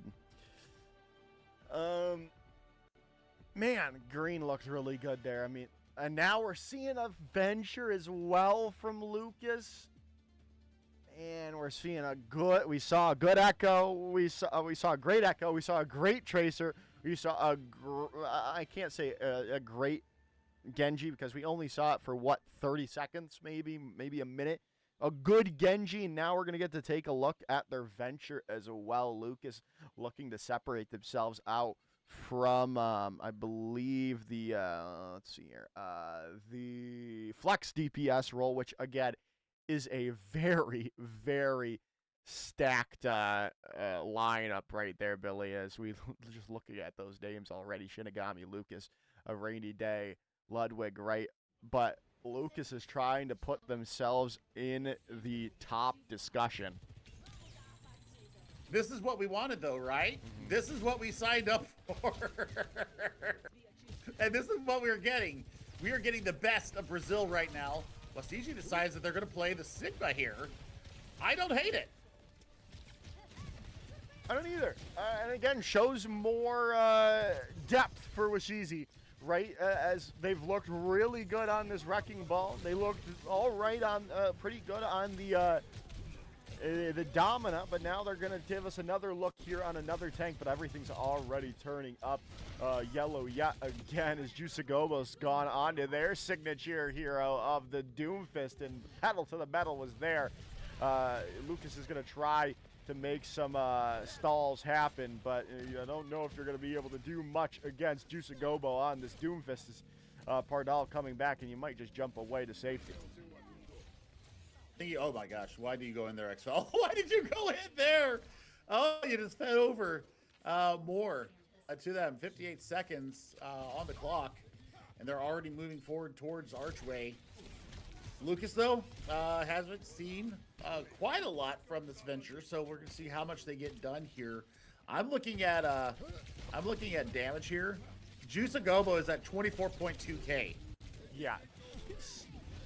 Nutty on this tank roll. Lucas does find them kill find them killed there. But again, you still have 30 seconds if you are yellow. Washizi gonna try to get some damage, get that gravitic flux up and raring to go. No, Meteor Strike ready in a second here. As they're gonna go in, dive comes through, and Washizi's already getting pressured out. They're not gonna find the pick with the Grecian, and Meteor Strike out as well. There's the gravitic flux as Xfel's falling down. Are they going to be able to find the kill? Confirm it on the Juice-A-Gobo. Healing comes through, and you're now getting pressured out. Washizi falls, and they're going to guide to their own Accretion Rock. And Yellow are going to be able to keep pushing forward. They need to look for something on the high ground right now, though, and they've got somebody up there that is trying to contest from the top, and Ludwig is actually up there up top, and Juice-A-Gobo comes up with 2. There goes Demai, though. That is going to be horrible for them. They're going to have to wait with this overtime timer, Joshua. It's going to be about, what, 10, 15 seconds before they get back into the fight. Yeah, right. Good thing is they have the Swift Step. They can get back quicker than otherwise another hero would. Tectonic Shock ready to go, now. And now we'll see if that's going to matter. It's Burno, though. It's going to start us off yet again. Now, Lucas is going to find the Pulse Bomb in. Washizi down, and Ludwig is going to be the one to find us. Juice-A-Gobo's off the side of the map. No! That's going to be the end of it all here, Billy, as Lucas cleans up the last 2. And there we go. It's all over, and Green are able to take that map. Remember how this map started. It was an absolute steamroll shellacking. And now Lucas 42 G's absolutely crazy with it. That was a hell of a focusing beam duo there. And I mean, good God, my friend, this is exactly what you need. This is exactly what you need from these teams. And I mean, Lucas has definitely put their name into the hat and says, I am Lucas 42 G, and you're going to notice me, damn it.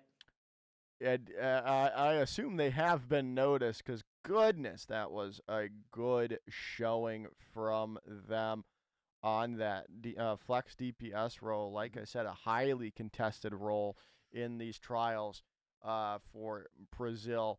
Now we can take a look at a much more open tier list here. And we'll start on the tank roll, and I don't think, you know what? Honestly, after that map, especially since we saw the Sigma and the Domina, now I'm not as I'm not as scared of this hero pool.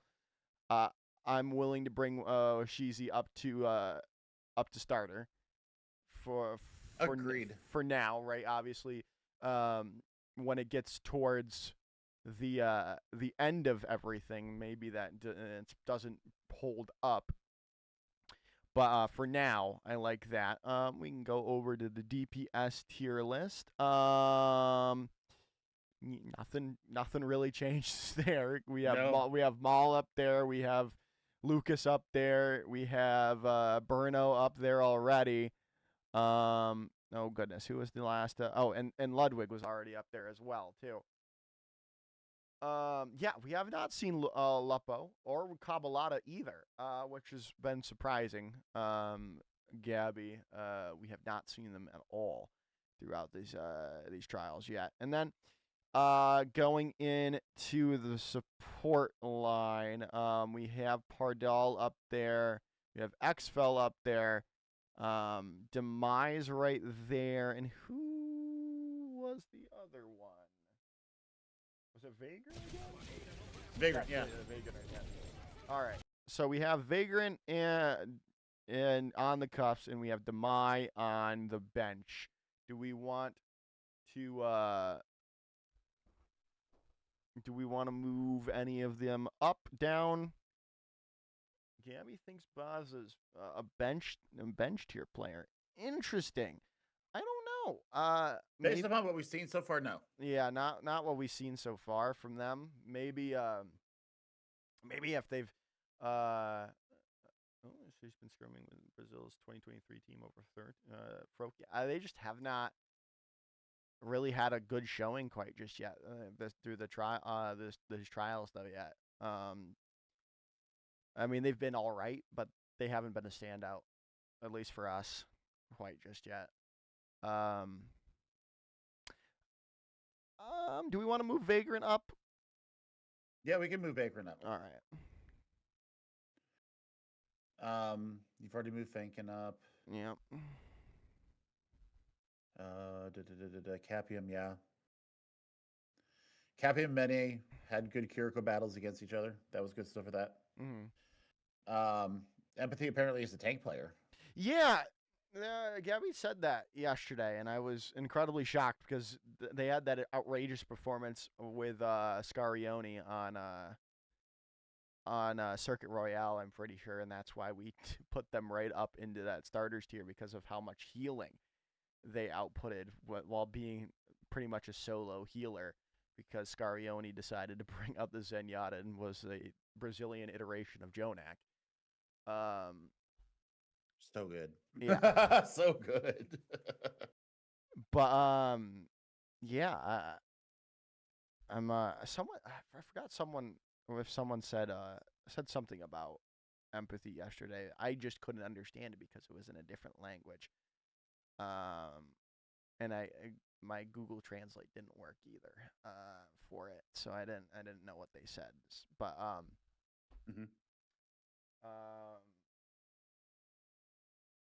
yeah, I think that's good for right now. Now, where do we go from here? And who will we be seeing? We'll be seeing more. We saw Vagrant twice already. I assume we won't be seeing more of Vagrant today, just solely on the on number of people they still have to get through. But maybe we do. Speaking of which, I believe the last day of Argentinian trials are happening today. Yes. They already made some cuts. All the people that I had assumed would have made the team are still in. So look at me go. Look at me go as a talent scout. Look at that. We'll see. We'll probably see a finalized roster from Argentina in the next week or so. I would think so. I would absolutely think so. So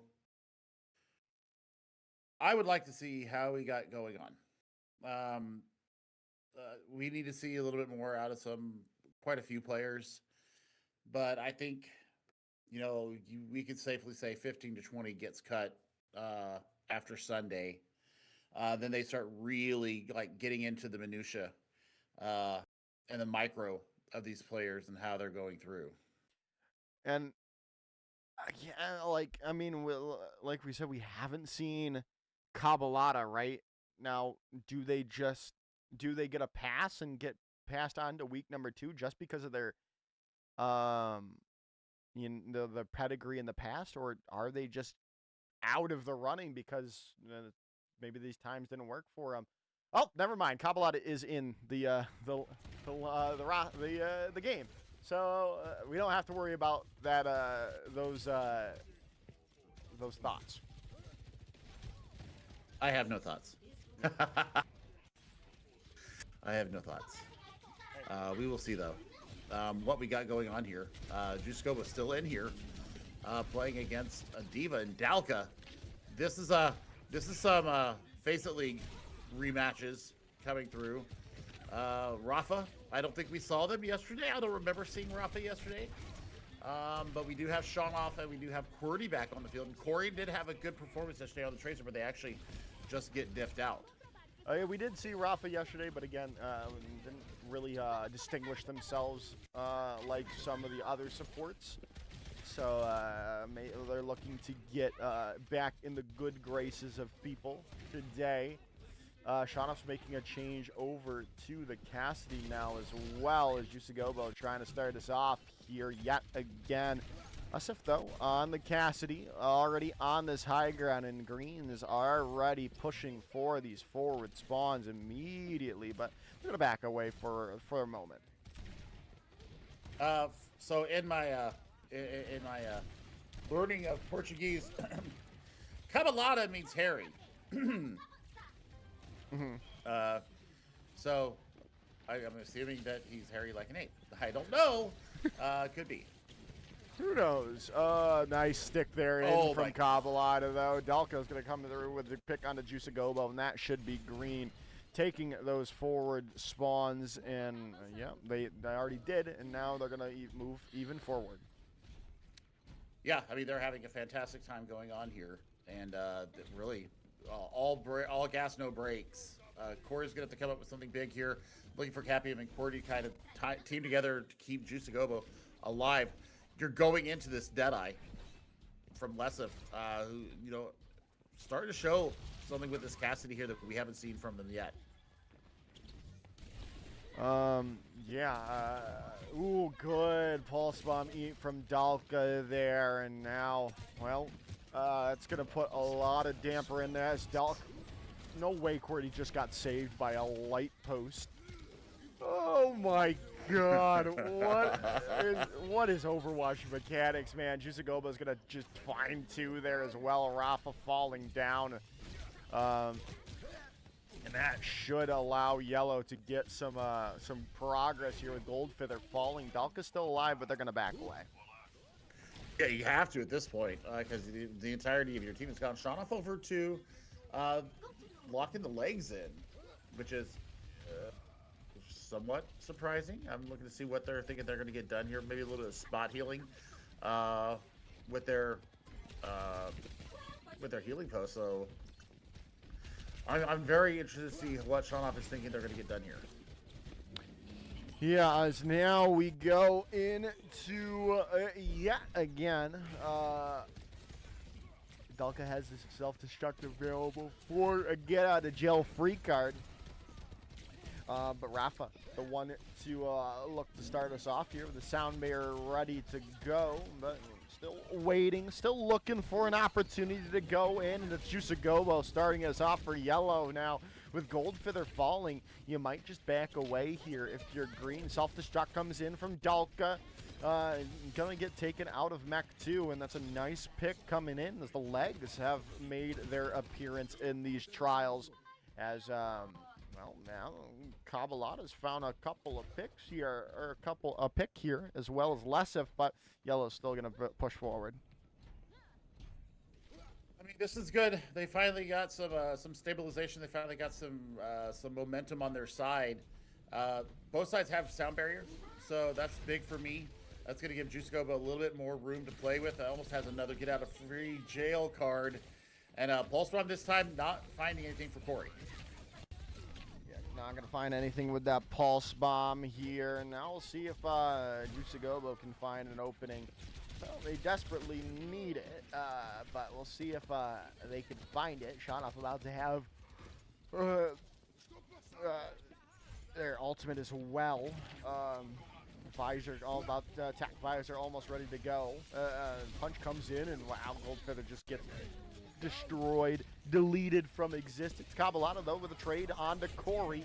Sound Barrier now comes in from Rafa, and this is the go sign for both teams as QWERTY drops the beat as well. Still waiting on it. Lesif has this Deadeye already, and you're going to get it right in. You're going to have to just force quick it back, though, as Juicagobo into their face. And, well, now Yellow's looking on the cusp of taking these forward spawns as well, but no one really taking a firm stance quite just yet. I mean, they're looking for Juicagobo to get the DMAC here on the Dalka because they have the visor ready to go. There it is, coming out. Yeah, visor out, but not gonna really be able to find much value because of the defense matrix from Dalka. As you're now gonna work forward, look to keep going in, and we'll see how things continue to push in. Juicagobo, Corey, Shanoff just getting deleted thanks to the defense matrix, and Corey gets caught out there already. Another pick comes in from Dalkin. Finally, Green are back in control of things. Cabalada with a late kill on the Capium, and that will be Green getting their forward spawns back. Yep, they're going to get some more meterage out of this as well. Corey is going to come up on the pulse bomb, though. So Cabalada and Corey facing up once again with the dueling pulse bombs. Rebek will get you back into the fight, as well as Juiceagoba having the Meteor Strike once again. So, I mean, the tank battle has been fantastic. Pulse Bomb did come out from Kabalota, didn't find anything. Dalka self-destruct available. Rafa very low. Gonna get stunned up. Still alive somehow. Goldfeather and Rafa alive and well thanks to Dalka as they're able to stay in this fight and keep the pressure on yellow as Juiceagoba fell.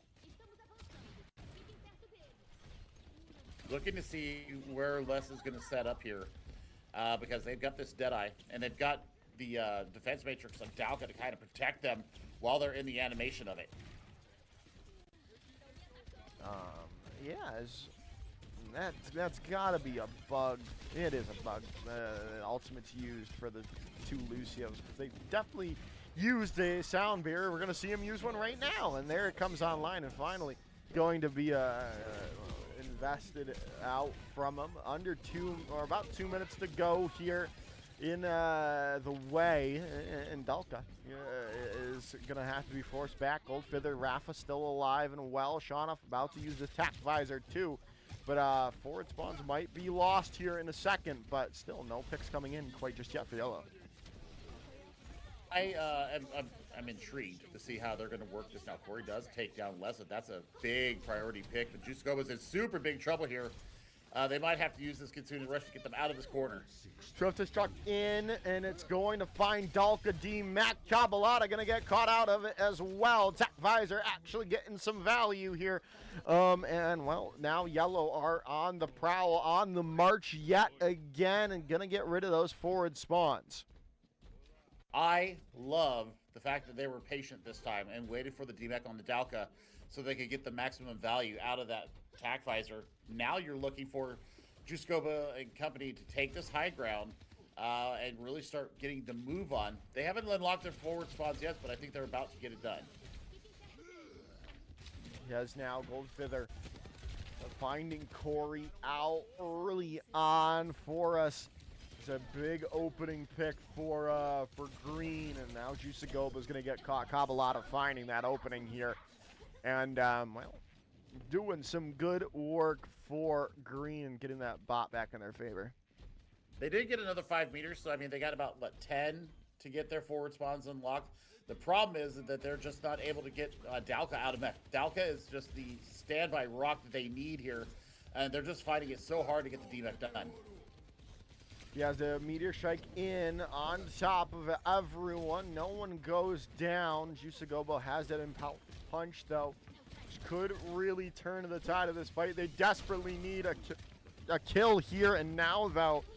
They want to make waves, make some movement going into their favor, but nothing's doing quite just yet. There's the pulse bump out from Cabalata. Fine Shaunoff. No way, no how. Corey's still alive, but they're going to finally fall down, and that should be it with the Deadeye coming in, and there's a shot to the head as QWERTY falls, and so does Yellow's push as green take the map. Man, Dalka just keeps putting gold stars next to their name, absolutely playing like a crazed man in that diva. And once again, you look at it, you see it. I mean, the play is just too good. Mm-hmm. Indeed, indeed, indeed, indeed. As yeah, just good stuff overall from everyone again in that lobby. No real stinker performances from anyone, which is really telling to the talent level that we're seeing from Brazil at the moment. Again, no real changes from that because Dalka and Juiceagoba did Dalka and Juiceagoba things. DPS, well, move Corey up a tier. They did good stuff. Other than that, do we want to move Lessif up or keep them right there until they show a little bit more? I think that we keep them right there for now. They did have a good performance. Mm-hmm. I'm going to put that out there. Really, the positioning was so good. It's just hard to play into a Doomfist like that. Mm-hmm. So I mean, considering that what they were going up against, I think that they absolutely held their own. So good stuff from Lesov. Just need to see a little more. Now we have to rank Cabalata after that one map we've seen so far. Hmm. I mean, I think right there. yeah, yeah, I would Just agree. I would absolutely agree there.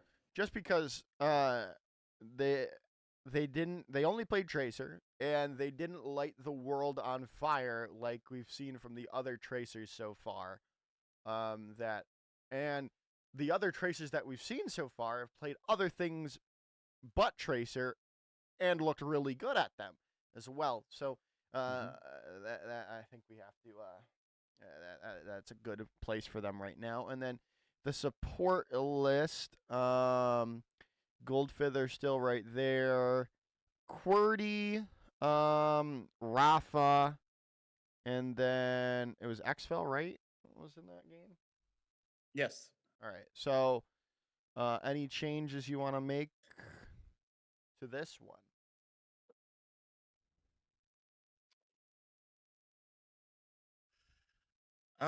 No, I think Goldfeather really did solidify themselves as just a fantastic support. So I'm happy keeping this the way it is right now.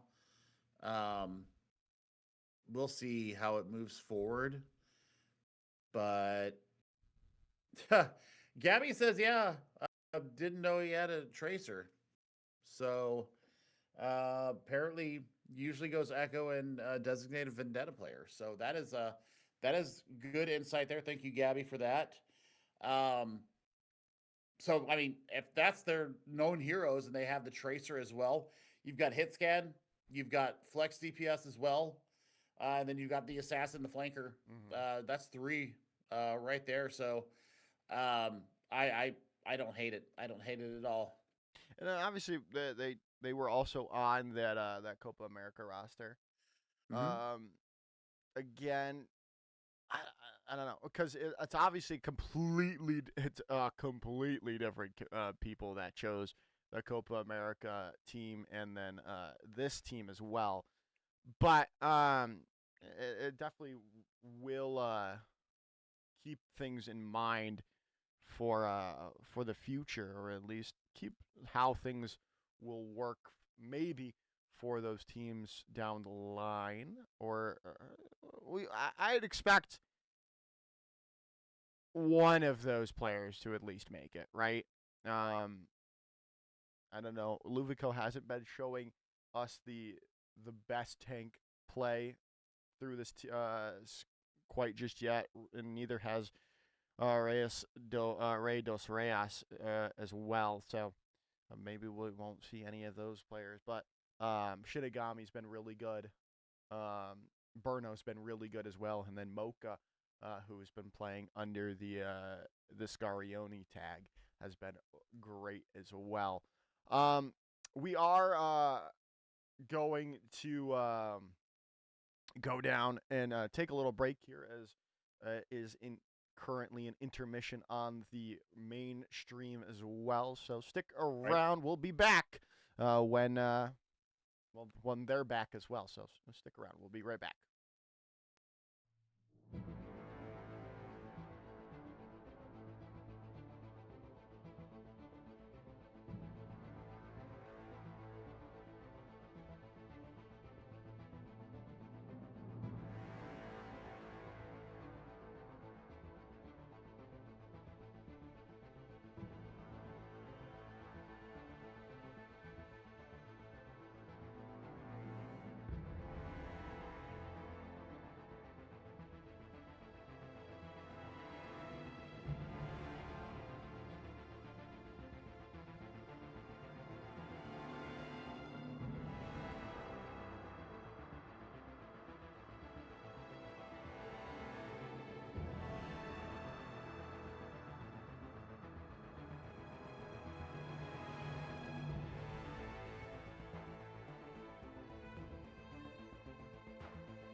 Hello, everyone. Welcome back. We are back after that designated break that the Brazilian production team had brought for us, and then it looks like they brought in a new caster. Violet's back instead of the other two that were there with and Yax is there as well. Yeah, I mean, goodness.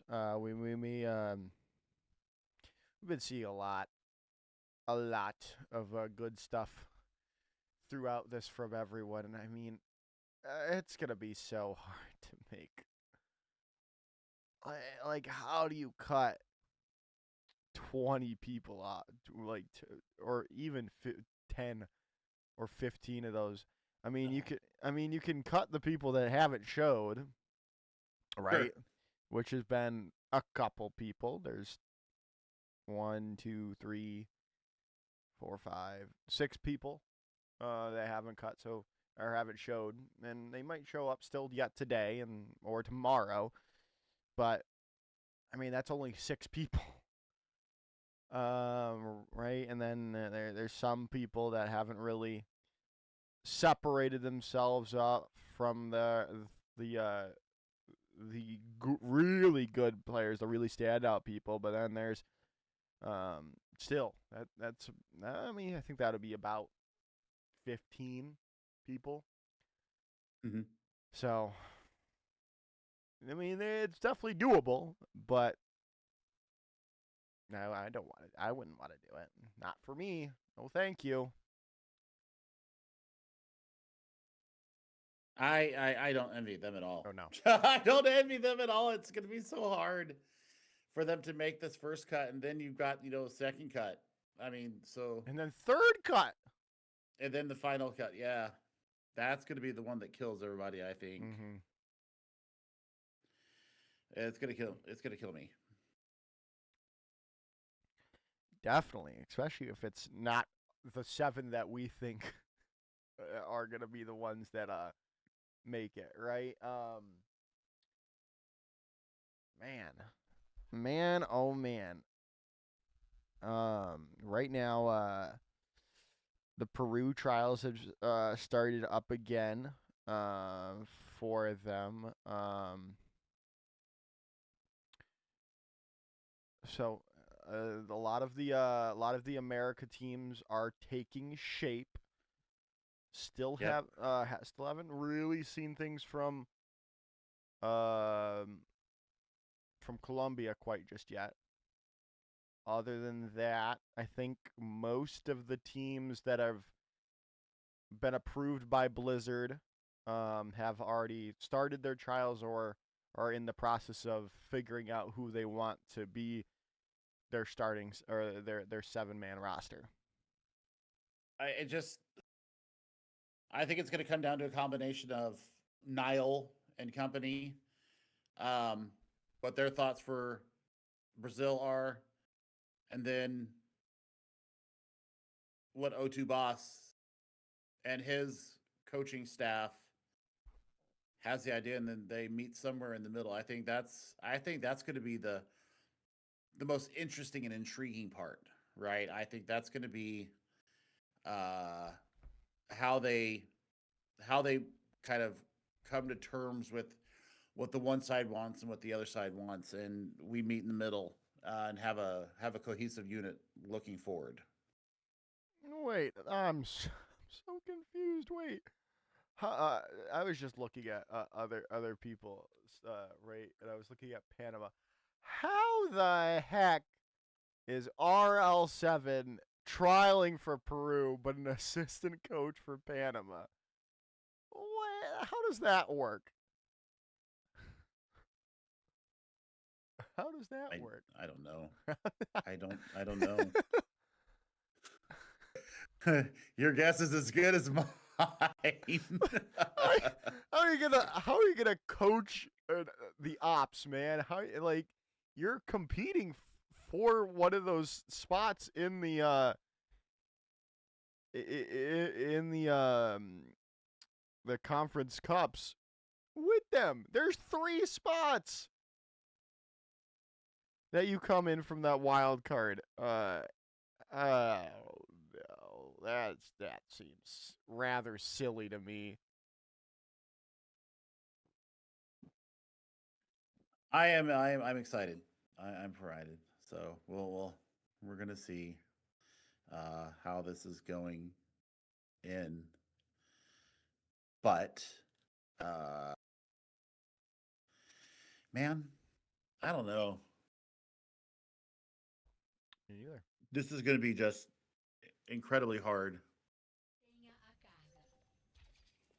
Another look at Uriel here. God Hanzo's got in. Bronchite here. Baza gonna get a look again. Lichtat getting a first look. Left Shanks and Jinx as well getting their first look today. We will see how this goes down for them.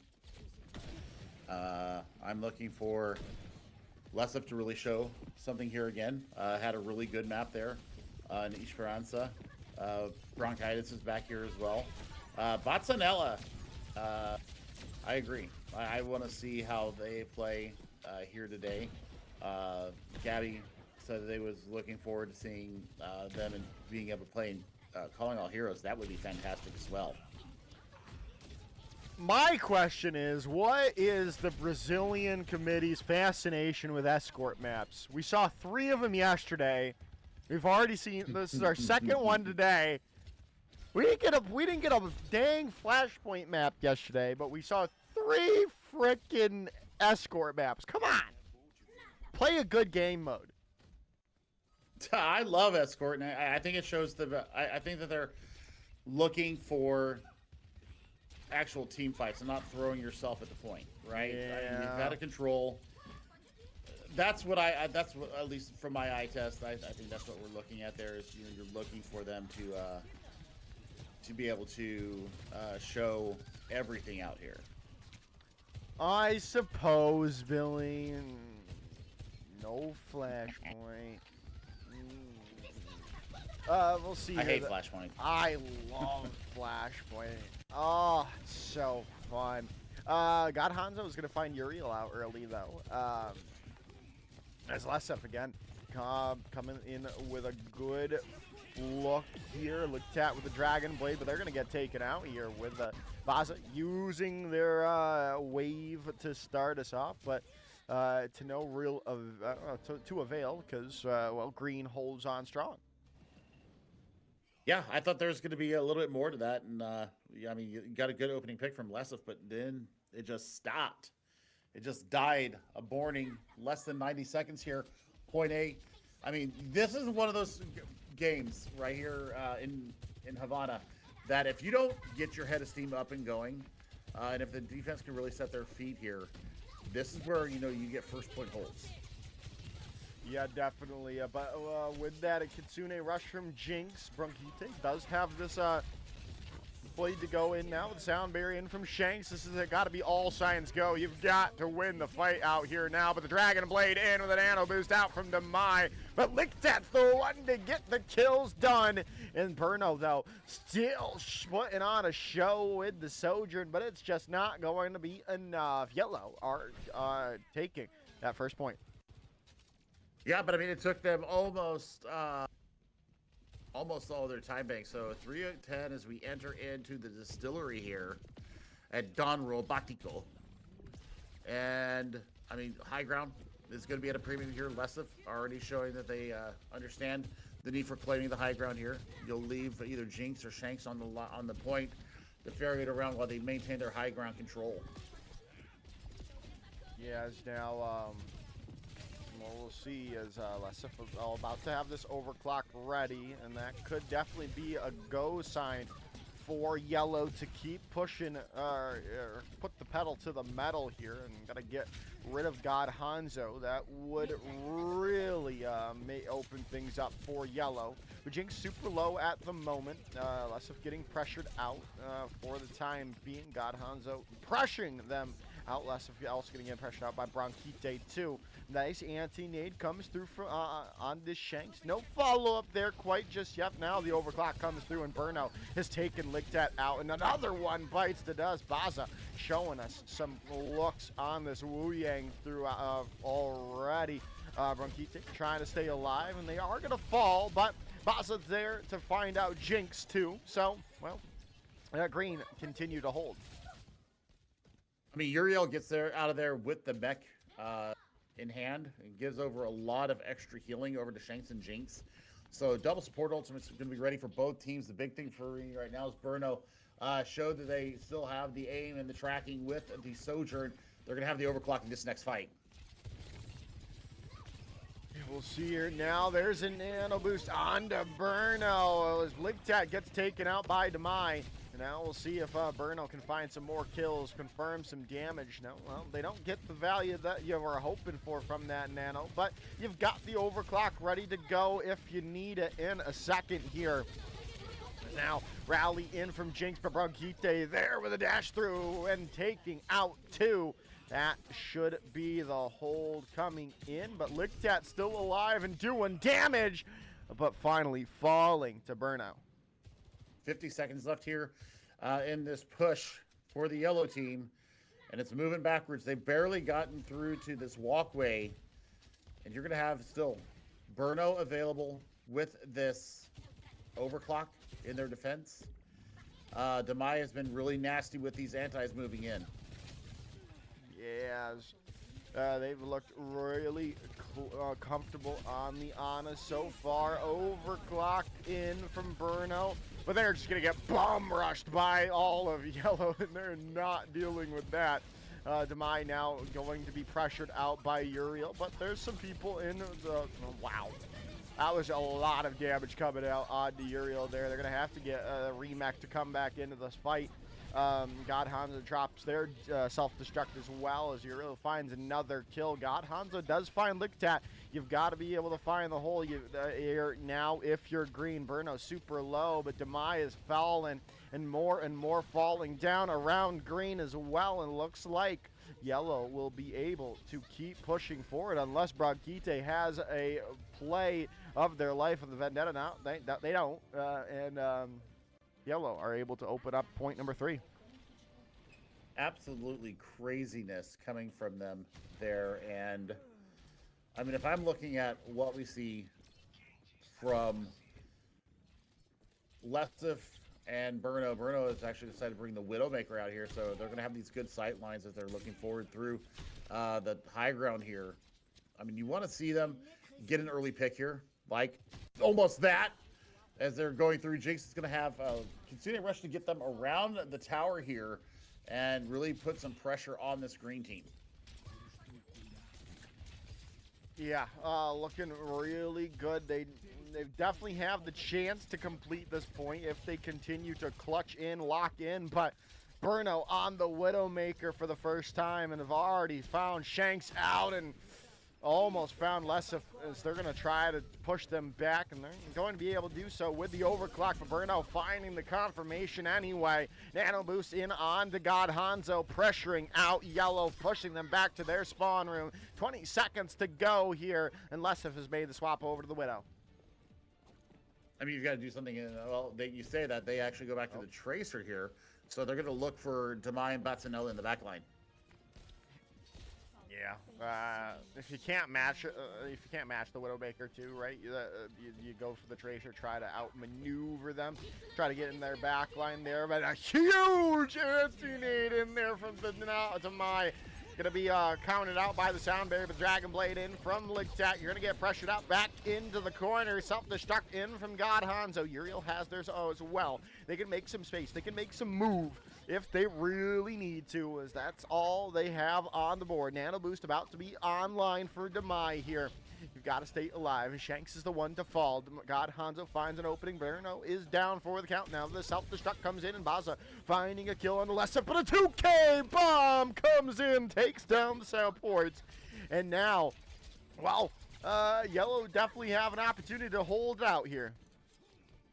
I mean, you're just holding for space right now. Demai is probably going to get this up Get this Nano up. That's what their Ghost Sign is for. I mean, Nano Blade could be on the cards here. It could. Bronchite very low. Now there's the Nano Boost out, and the Dragon Blade coming quickly afterwards. And there it finds one. God Hanzo finds Uriel, and another slash and another dash. A Ligtat has fallen as all 2 points are taken almost to the third there by Yellow. That is what you call clutch. They knew that they had the Nano coming up, and the fact that Demai, even though Blade was not online yet, goes ahead and gets that Nano onto Bronchite in case they fall. Absolutely smart decision making there from Demai. Demai is getting up in that next tier for me, based upon just this Ana on the defense alone. Absolutely craziness coming from them, and wow. I mean, I expected full 3 points there, and they just stop it in the waning moments of overtime. Come through clutch. Bronchite with the 3K. Yeah, really good stuff. Yeah, that Ana, again, I'm very critical of Ana play in 2026 because I think there are other heroes that do what Ana does a lot better.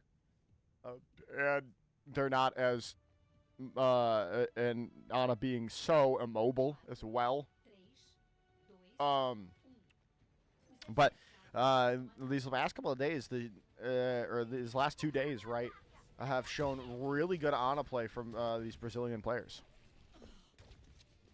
Just craziness coming out of them. You wanted to see what they have going on, and this is what we need. This is what we need from them. We will see how they will move forward with this, but I mean, I'm just, my God, this has been good stuff from them. Looking at Ligtat bringing out the Vendetta as well. Now Uriel going to be bringing in the Zarya to combo with it. See how they get going, how they feel, how they juke, jive, and move around this point. But already starting us off. Well, no one's really starting us off yet, but Ligtat's the one finally coming alive there, and the Vendetta is killing just like a Vendetta does. Another kill comes their way, and Ligtat continuing to show prominence. I mean, just good stuff. Just absolutely fantastic stuff from Ligtat there. Yeah, I mean, you're going to have to answer the tank swap here. Less of hello. Batsanel, what were you doing sticking your head out there and getting punched to death? Not a good look. Yeah, not a good look, really. But they've looked pretty good on the Wu Yang so far. But we'll see if it continues or if it was only the defending round, right? As pressuring out the point, Green is looking to push forward as Ligtat takes down Burnout. I mean, goodness, Lesif as well going to get on that kill and take down Bronchite, who's made that swap over to the Vendetta as well. Well, I mean, you're going to have to figure out something here. And I mean, once again, we saw this through a lot of committees so far, especially Costa Rica. The Zarya Vendetta combo is absolutely deadly. And you're going to have to really work hard to find a stronger comp to go up against. Yeah, now as we're going to see Bronchite coming alive. Takes down Shanks before they can invest that sound barrier into the fight. Kitsune Rush did come through, though. Uriel is going to invest that grab as finds two. Sundering Blade a little bit too late to find any real work done because Uriel and Lesif find all the kills they need in the end. That is fantastic work from them. And, I mean, this is starting to turn into almost a mirror of what we saw from the green team on their defense. So they're going to have to invest some stuff just to get around the corner here. Here's now going to rush forward here. God Hanzo looking for something, but Ligtat's already found Burno out of this fight. And God, I mean, the sheer power of the flex DPS of Brazil Man, they could be a military might of their own. Look at the supports. The supports are just as bloodthirsty. I'm looking now. I'm looking to see what we have that they can bring to bear here. They're going to have to invest this. They're going to have to invest this wombo combo possibly. They're going to start off with the overclock. Ooh, good shot comes in from Burnout. Dueling out Lessif there with that overclock. Now pushing forward here, and you gotta find something. As the Graviton Surge of Fail, Bronchite is all alone. They're gonna get caught out. Did not make a wise decision going into the brewery there. Grav gonna come out though.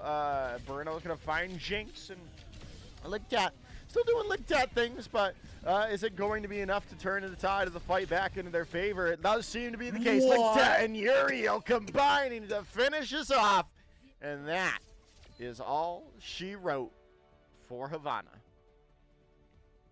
I mean, that is just incredible hold there. That's fantastic. Uriel really did show up here in their defense and had a fantastic time. Thank you very much. That is a massive grab, and they got all the value out of it that they needed.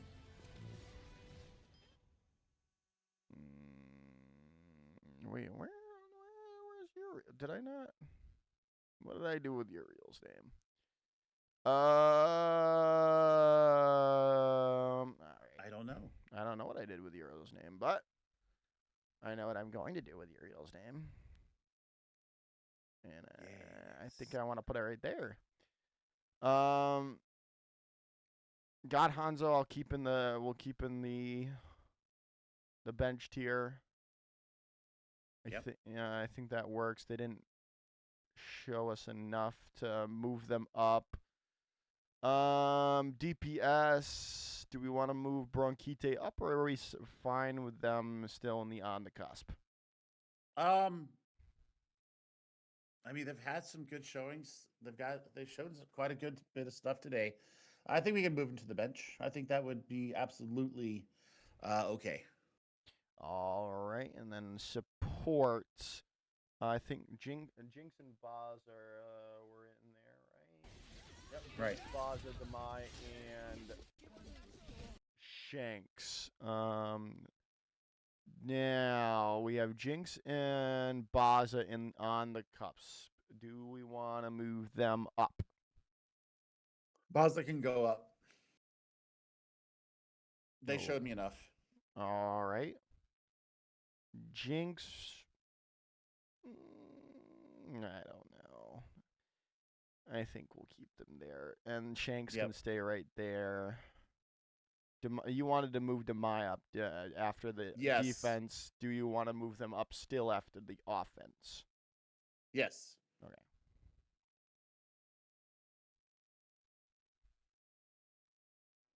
Cool beans.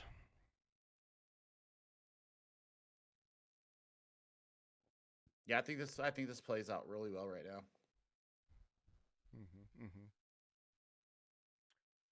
I'd have to agree. I like it. I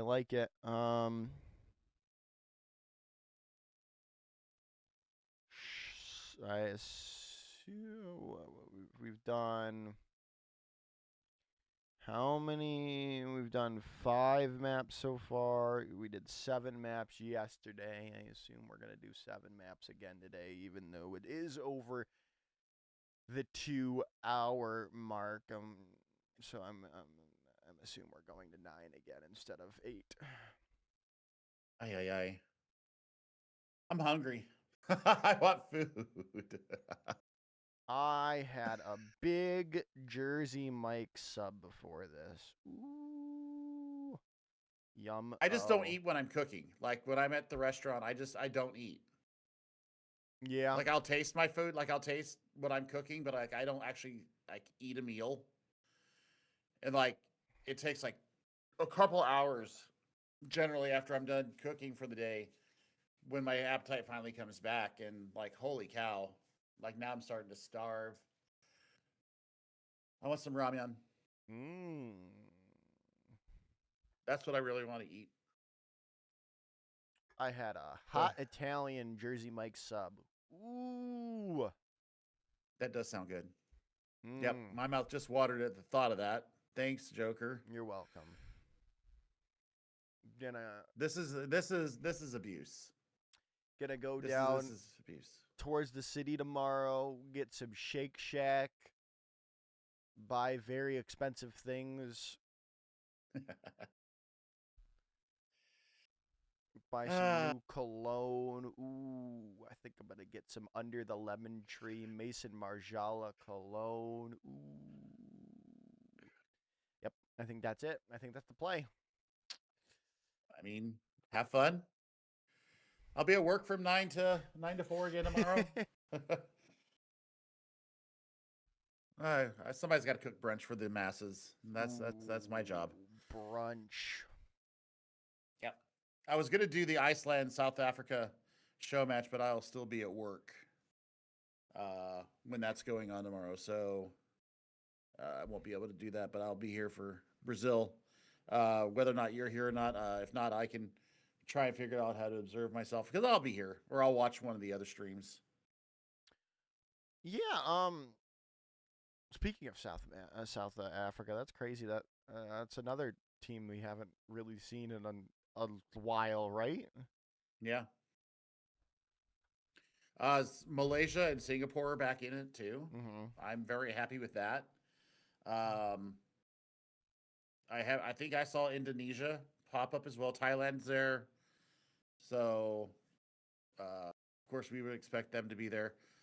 But like Mints and New Zealand, they look like they're going to have a pretty good squad. I'm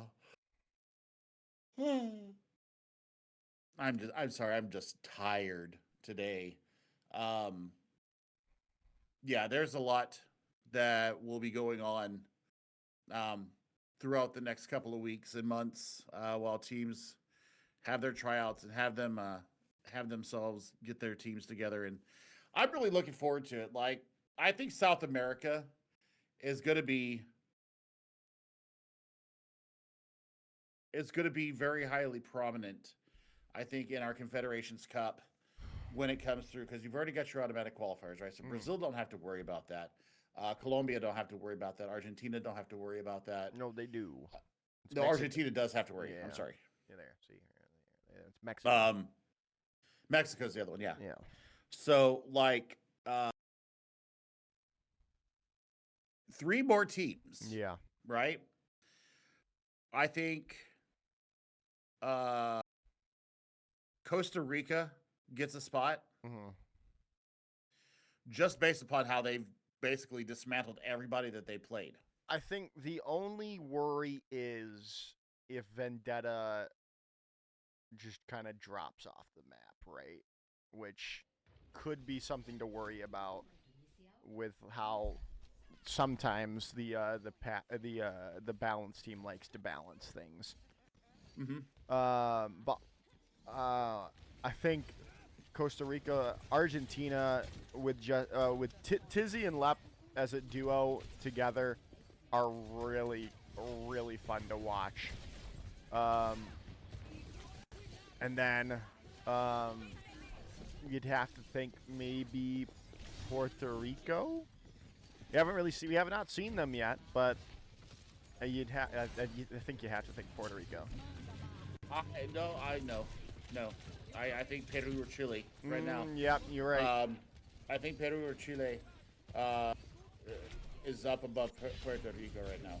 Just because, based upon what I saw, in the scrim the other day against Costa Rica, and I mean, if you look at what Costa Rica did to Peru in their show match, it was not close. So there's another tier gap for South America that I think it's Brazil on top. And now I have this first tier break where I'm putting Costa Rica there now, and it used to be Peru, Chile, based upon what they did in the Copa America, right? Mm-hmm. So would we look forward to this upcoming tryouts and then the consequent scrimming and show matching and getting your national, the national team the reps that they need. I think we're going to see a lot from Chile, especially, but Peru is also up there. So I think there's 4 teams right now that's gunning for those 3 spots. Yeah, you're right. You're right indeed. And then obviously anything can change with the game as well, setting those teams up for even better success down the line too. And yes, Gabby, Lep, as Lep from Disguised, is just trialing for the Argentinian roster. Argentinian roster. They look, especially with Tizzy as a tank player, they look really good. They look good. What also looks good is Luvico's grab right there, and that's going to be a first opening for Green. Yeah, that's a fantastic grab. I guess it really does solidify the point there for them. But, I mean, Tizzy and Lep good, right? But are they carry the entire national team good? That's Tizzy. You still have really no. Tizzy's good. I get it. But you still have 3 other players that you have to worry about. And I mean, Lep has carry potential just because of the history and just the absolute stud that he is. But Tizzy is not the same level as a Lep. So there's Tizzy, and then there's another tier break there for the rest of the team. So that's where I have my concerns about Argentina right now. Yeah. I I'd agree with you there. And then obviously Chile. I mean, Chile looks really good too. We're getting a look at Marcelo on the Lucio instead of the Brig now as well. Ligtat back into this and continuing to look just incredible on this Vendetta. Yeah, I mean, this is good stuff we need to see more out of Marcelo as always. But Vicious is doing a pretty good job on this Kiriko as well. So I'm excited. That's a massive Sundering Blade, but it doesn't really get much out of it. Tsune Rush is coming in. Empathy dropping theirs a little bit later. Now Ludwig going to find that pick onto Ligtat as well. Well, Luvico dies to a jump, it would seem. Point is going to keep going, though, for Yellow. That'll be the point for them with this flashpoint, and they'll be moving on. The fact that you didn't get much out from the Yellow team there, you only invest the Grav and the Kitsune Rush. You got 3 ultimates out of Green team there, so maybe a little bit of decision making there. So I'm looking at Shin going up against Shinigami, starting to get the better of them in this battle. Yeah. The Shinigami going on the hit scan roll this time instead of the flex DPS lineup. Again, it's great. Something to keep an eye on for the future, for a bench role or a starting role. But the ability to play both hit scan and flex DPS is going to be is definitely something to keep in the back of your mind for that committee, right? To for that, just for the bench role in general. Yeah, good stuff from them as well. I want to see, kind of how they move through here. Who is it? Lesif, I believe, is Lupa. Oh, okay. I just saw Lupo is Lesef. Okay. I just found that out via Twitter. Oh, boy. Wait, no, how is that possible? Because Lupo was trialing for tank. And Lesif was trying. And they're 2 different people. See? Lesif's right there in the hit scan, and then Lupo's on the tank. Well, I'm just okay. Maybe wait, was Uriel the person that we put in? Yeah. Okay, Lupo is Uriel. Oh, okay. I'm sorry, I was also misunderstanding the Portuguese. Yeah, Sorry. yeah, yeah, yeah, yeah, yeah, yeah. Okay, that's So now that's where that goes. Sorry. all right. So Sorry. we can remove Lupo from the tier list and have just a zero real. Yes. Shin's gonna find Ligtat out. As, they're gonna find an opening. Ludwig finds a Sundering Blade kill. It looks like though Green is going to Shinigami. yeah, Green's gonna hold on to this Shinigami, finding two there. Rados Reyes falls. Shin though with an overclock runs Vicious out the duels of the Shin, and Shinigami comes out on top. In the end, the point is being pressured though by Yellow. Overclock coming in now here from Shinigami to try to seal the deal on the point. The respawns are coming back. Ludwig back on the point here. Ligtat finding Baza. That should finally seal our fates as this third flashpoint goes to Green. I mean, this is back and forth goodness. I was so happy to see the Shin versus Shinigami fight. We've been waiting for it. We finally got it. And the fact that Shinigami lives against the Shin overclock is absolutely disgusting. Didn't have any heals. They were just basically in a standoff with each other, and the movement was just too good from Shinigami and wins it out. Yeah, good stuff. Now on to the fourth point of Suravasa here on to Palace. Luvico looking to build up to a grab. Sundering Blade out from Ligtat is going to drop right onto him, and Rados Reyes is going to fall. And that is going to be really the engagement done, dusted, and reset. Yellow has to do that. Right, and I mean this is all about managing ultimates here.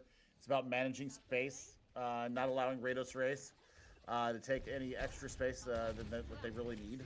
So I mean, if you're looking for Shin right now, Shin needs to be able to get something done here with this upcoming overclock. They are basically neck and neck with Shinigami right now. Yes, now we'll see here the grab available from Luvico, and it is going to be a big one. Sound barrier going to be there, but it's not going to be enough to counter it out, as that's all great in the kill feed. Ludwig found a consolation prize, but it does not matter. Team kill comes through. That is absolutely gross coming from them, and just a massive grab once again. Luvico, and you saw them wait for the bubbles to drop too. They did all of that into a sound barrier as well. Just so much power in this Luvico Zarya. Just the full charge is a beautiful thing to see. Yeah, is now you're going to find an opening here, and we'll see if they can continue the hold. If they can try to change it. Rados Reyes is already down, though, and Shinigami's found Ludwig as well. That Baza finds Vicious, but that's all they're going to find here, Billy. That's the that's the round done. Round is done, and I mean, Bazzanella has been showing some really good promise here. If I'm being completely honest, they've had a really good run here. I just think that on the other side, their timing of their ultimates coming up is just a little bit out of sync of what you're seeing coming from the yellow team. So they're just winning this out, but a shot from Shin though. Yeah, shot came through from Shin onto Ligtat, and now you can rotate in. And take this first point pretty easily. I mean, they will wait and take it here. You're looking for Ligtat to get something done here with Sundering Blade. Ludwig's going to be able to answer on their own, though. Yeah, Rados Reyes finds Marcelo. There's Ligtat with that Sundering Blade, and Ludwig falls. Rados Reyes is going to fall as well after investing that Graviton Surge. No more follow-up can come through as Luvico fires out Baza. Going to get healed up now, pressuring out the remaining members of Yellow to take back this point. Yeah, I mean, look at that charge. I mean, just the decision-making that we see when we go to the POV of Luvico here, it's just waiting for cooldowns. It is just completely blowing them up after they blow them out. And this is what you want to see. You want to see the decision making. I think that is so much into what we play. You've got almost the wobble combo ready to go. Yeah, as grab in from Luvico, Shinigami, and Ligtat combining for 3, and that's just going to be a force reset for yellow yet again. Yeah, and I mean, you only invested the Graviton Surge into that. And now let's see. Let's see the real generation here because you're 18% behind Rados Race right now. We'll see how quickly they close the gap. You've also got an 8% lead on Empathy as far as the Kitsune Rush, so you can get aggressive with this and see if you can really kind of hammer home this last flashpoint. Yeah, you can finish it all off here with a pick on the Ludwig just like that. 90% and counting. Kitsune Rush down the hall, into the right, into the pond. There goes the fight as Rados Reyes is all alone. The sound barrier comes through. You've got high charge, but it doesn't matter when you're dead. There it goes. Everything's looking to finish off, but Shin finds 2. Shinigami and Ligtat are gone. Baza finds a 2-piece 2 and takes the point back. I mean, what a move there. Shin gets 3K in the end. The double environmental kill off the side. Absolutely massive from Batsadella. So they've got some space to work with here.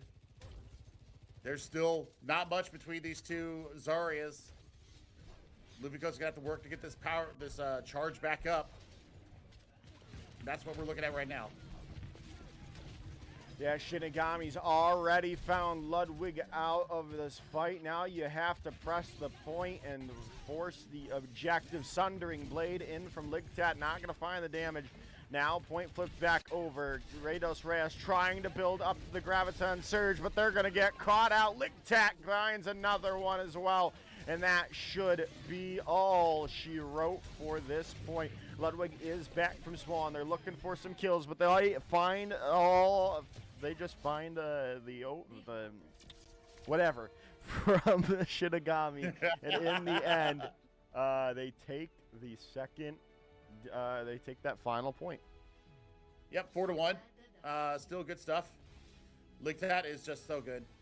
In combination with Luvico, the Zarya is just phenomenal from Luvico. I really like the decision making that I was seeing there. Managing the bubbles, managing the cooldowns, and seeing what they got on the back of it. So this is what we need to see. We want to see them really work how they do it. So, I mean, fantastic stuff once again. This is what we came here for, right? Mm-hmm. We came here to see the best of the best from Brazil, and we're already getting it. And we're only on day 2 out of 9. Yeah, 9 are 7 more days to no 6 more. 7 more days to go. Because tomorrow and then the 3 days and then 3 days. 7 more days to go. 7 more days. Yep. I figured out. I figured the math out. All right. I did not like how Rados Reyes looked on that map. Mm-mm. Personally, I think we have to move him down there. Yep. Luvico, do we want to keep him in the bench or move him up? I think stick. I'd leave him there for right now. Yeah. That's just one good, really good map. But I need to see more. Yeah. I think all those DPSs are already in the starting role that we saw. Do we want to move any of them down? I don't think so. Mm-hmm. No. And then the supports. I honestly don't remember who's playing support. Vicious, Marcelo, Empathy, and Baza. And I'm fine. I'm fine with this. Yeah. Empathy didn't have the greatest with damage, but had top healing in the lobby, so I'm fine keeping them there just because of that. And then Vicious had a great healing game too, but over 2K under the healing that Empathy showed. Um, so I think that's good. I think that's good. I think it's good. Now I'd assume we're getting one more map, probably. And then we'll be done for the night. Yeah, I mean, I think we're having a good night. I think this has been a pretty good night for all involved as well. Um, we've had some people kind of show up today that really have made their mark as far as what's been going on. So I'm excited to see where we go from here. I'm excited to see what we have coming down the line as far as uh, who will make the first round of cuts. Senju, you're not allowed to go to sleep. If we're not allowed to sleep, Senju, you're not allowed to sleep. Working tomorrow. Excuses, Me excuses. too. Billy's working tomorrow and he's not going to sleep. Yeah. I'm waking up at 7 in the morning to drive 2.5 hours. I'm not going to sleep. I think it's just an excuse. You don't want to spend time with us. Hate to see it. Billy is Superman's cousin. Did you know that? I did not know that. Wow. I did not know cool. That's pretty cool. that. More like Lex Luthor because I'm bald. But if you were Lex Luthor, you'd be rich. And if you're rich, you're holding out on me, Billy. I'm not holding out on anybody. I am tired though. I can honestly say I'm tired. This will be a good last map if it is coming. And then tomorrow will be interesting for everybody.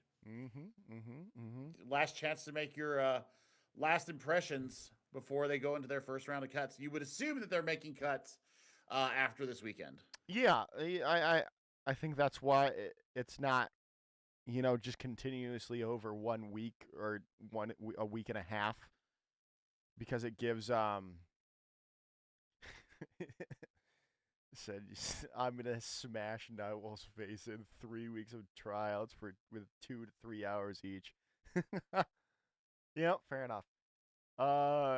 He just I mean, obviously he wants to make this team as best as he can, and that's how he felt like he could. But yeah, it is a lot.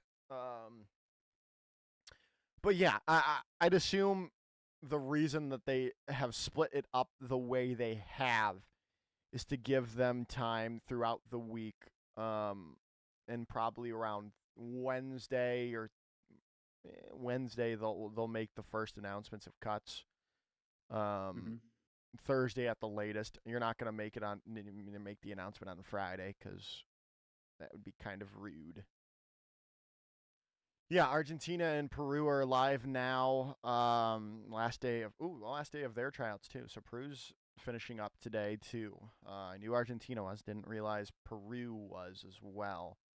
Peru, we were talking about earlier, has a lot of NA collegiate talent trialing for that roster as well. Ishtar, like I was talking about, when they didn't know who that was playing under the Uber Eats tag. And Puggo as well, who looked really good on who looked really good on Emote Down Mid in the past, who also played for UT Dallas.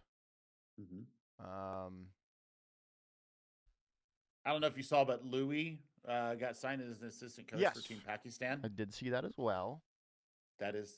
We'd love to see that former UTD player as well.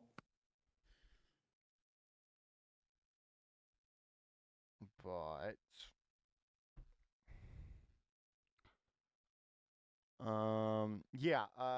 since Brazil is when the other teams have to race against time. For the conference, again, they have to race against not only time for the conference cups, they also have to get into the conference cups first. There. which that of in itself is a lot of work. 8 teams, 3 spots is not a fun margin to have to work within. I mean, I don't envy no. any of these people. Uh, this is gonna be very, very fun. Definitely. It will just. I assume waiting for the last couple of people. The good thing when we get down to next weekend, and definitely weekend 3, there won't be as much time between maps. That will be nice. Yes. There is so much time in between maps deciding who they want in and whatnot. And well, look at that. Speaking, I shall receive. Look at this, another escort map. Come on. They finished on Rialto yesterday too. What are we doing here, man? Juice Gobo getting a 3rd look today. Interesting. We're finally getting a look at Ice Volcano too. Yeah, Ice Volcano's first look since yesterday. X Talon getting a look after playing Reinhardt. He got completely destroyed. Yeah. No, hey, to be fair, they looked to play Reinhardt the way they did. It was really fun. Now, are they gonna get picked up just because they can play Reinhardt? Hey, maybe they're gonna get picked up because they play Sigma good. As they find Juice Goba out there like that. Right, and I mean that's what they're gonna have to do. Because Juice Gobo will take space as much as he can here, and I mean I just love it. I love the aggression. It's all gas for Juice Gobo. And Leshu's getting another look today. Eddie Goss getting their first look today, and Shanoff as well, getting some run. 2nd look. Yeah. Play the soldier on oh right. Oh yeah, right. You're right. We'll see how that looks for them today. As X Talon does find a nice pick there. Good angles here from Eddie Goss as well. We remember Eddie Goss playing on the Hanzo, right? On Kings Row yesterday. Had a pretty good time of it. Oh, I forget who they were going up against. I think they were going up against Corey, if I remember correctly. I can't remember who they played against, but they had a really good Hanzo yesterday. So good stuff from them. Dragon Strike did come out, but I don't know where it went. Yeah, I don't know either. As Edegas does find a good opening there. Still not really getting anything working here, though, for this yellow squad. Juice Gobo not getting the space that they're so used to playing with on this Doomfist. I mean, I think that has a lot to do with Edegas kind of showing the vision of what they got. They've also got, some pretty good aim here from Shanoff. But I think X Talon is the reason why they're winning right now. No, let's say that Juice Gobo finds Shanoff out now. He got under a minute. There's the Meteor Strike in. Not going to time it correctly with the accretion, so you can't stun him up, take him down. So now we'll see here as Leshu finds a nice opening there with Pulse Bomb onto Mene. Overclock in from Shanoff. The Juice Gobo finds X Talon out. They did lose Shanks in the meanwhile, but Empathy's still there, and they can get the healing down. Burno falling, and there's still an opportunity. You still have Juice Gobo in the back line. You're super low, but the picks come through, and Yellow open it up. I mean, basically on like 80 health there. They couldn't find it. They also kind of C9'd off the cart and allowed them to get that first point taken. So 245 as they cross the bridge. as we're heading toward Angelo de la Morte. Leshu really did open that up with a good pulse bomb pick. So, I mean, if you're looking for Eddie Gas right now, man, I would love to see the Ash here. I would love to see the Ash here. Hey, but Adigas finds, yeah, why would you need the Ash when you can take down Juizagobo just like that? I agree with you, though. I would like to see an Ash look, perhaps. Definitely, I just like to see Ash on maps like this. The Dynamite, I say it all the time, right? The Dynamite bodes itself well so to these maps that have these small ingress points, too. So we'll see how it works as Burno just gets their head taken off there by Shaunoff on this Cassidy. As X-Talon finds another pick as well. Okay. Well, I mean, X-Talon, yeah, you lose Shaunoff, but that's a two-piece there for X-Talon. So, I mean, you basically hold space here. A minute off the clock here, and you have not really moved since we got to this corner here. As we get around, you know, once you get under this archway, that's the corner of death. And you're looking for Shaunoff to pop off here. Oh my God, Eddie Goss. Hello? Hello? Hi. God. Yeah, Edigas continuing to look so good on this Hanzo as well. Shaunoff doing some tricks with their gun, and down to a minute here for, or almost a minute here for Yellow. I mean, Empathy's gonna have to start this up. Did it freeze for you? Okay. I thought it was me. Empathy, though, is going to have to start this up with the Kitsune Rush. Mene about 20% behind him. So, man, I mean, you just basically empower Jutsugobo in, and there's the Meteor Strike out. Meteor Strike out, and you haven't found the kill quite just yet. There's the Dragon Strike, and finally you find Edigas out of this fight, but you need to be able to find more here. You've got 30 seconds to push it to the end of the second point to get a new lease on life here, Billy, and nothing's really working for him right just yet. Deadeye comes through, and Burnout gets caught out, and that might just be the end of this push and this end of this attack for Yellow. They're looking for Leshu. I don't know where Leshu went. Oh, hiding in there. So, I mean, they're going to look for a couple of blinks to get themselves to touch the point. Nope, no one's going to get there. Did not get there. No, waited just a little bit too long. So, I mean, that's about as far as they get. Only 80 meters into point 2.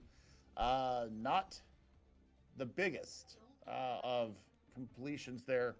They just get stalled up. And Edigas finding so many heads there. I think they just could not find a way to get on top of Edigas. I think that them playing Ice Volcano playing the Wu Yang there really did lend them to give them that extra bit of sustain and survivability in from these combos that Juizagobo was showing us. Yeah, did not have the best round of their life there, but I mean, one shaky map of the other maps that they've played at a very high level won't really shake our confidence of Juizagobo. No. But now we'll see what X-Talon has to bring out as, all right, they were known for their Reinhardt play yesterday, and now they showed us a pretty good Sigma. Now going to show a Doomfist of their own here as Edigas also going to bring out the Emery. I don't hate it. I don't hate it. Let's see. We got Anran, and we've got the Kiriko, I guess, going back over to the Tracer. Edigas, figure out what you're going to play, brother. I called it Emery. It's the, yeah, you're right. It was Anran. My fault. I had to like zoom in to see because I'm old. Yeah, fair. You know what? Fair enough. Fair enough, Billy. You have an excuse. I do try. I always like having excuses. It's great. Now what we need to see is how Edigas is actually on this Tracer. They did swap over after they got their value from the Hanzo yesterday. They did swap over to a Tracer, or it was a Tracer and a Genji there in Kings Row. So they showed quite a bit of versatility on that yesterday. Mm-hmm. Yeah, definitely. They've looked good throughout these trials so far. We'll see if they can continue looking as prominent as they have. But after that first round, they looked really good, and we'll see if that can continue here.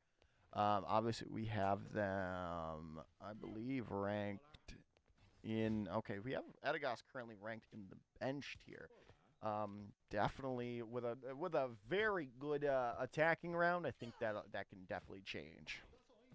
Yep, I think that they will move up here if they have a good attack phase. Leshu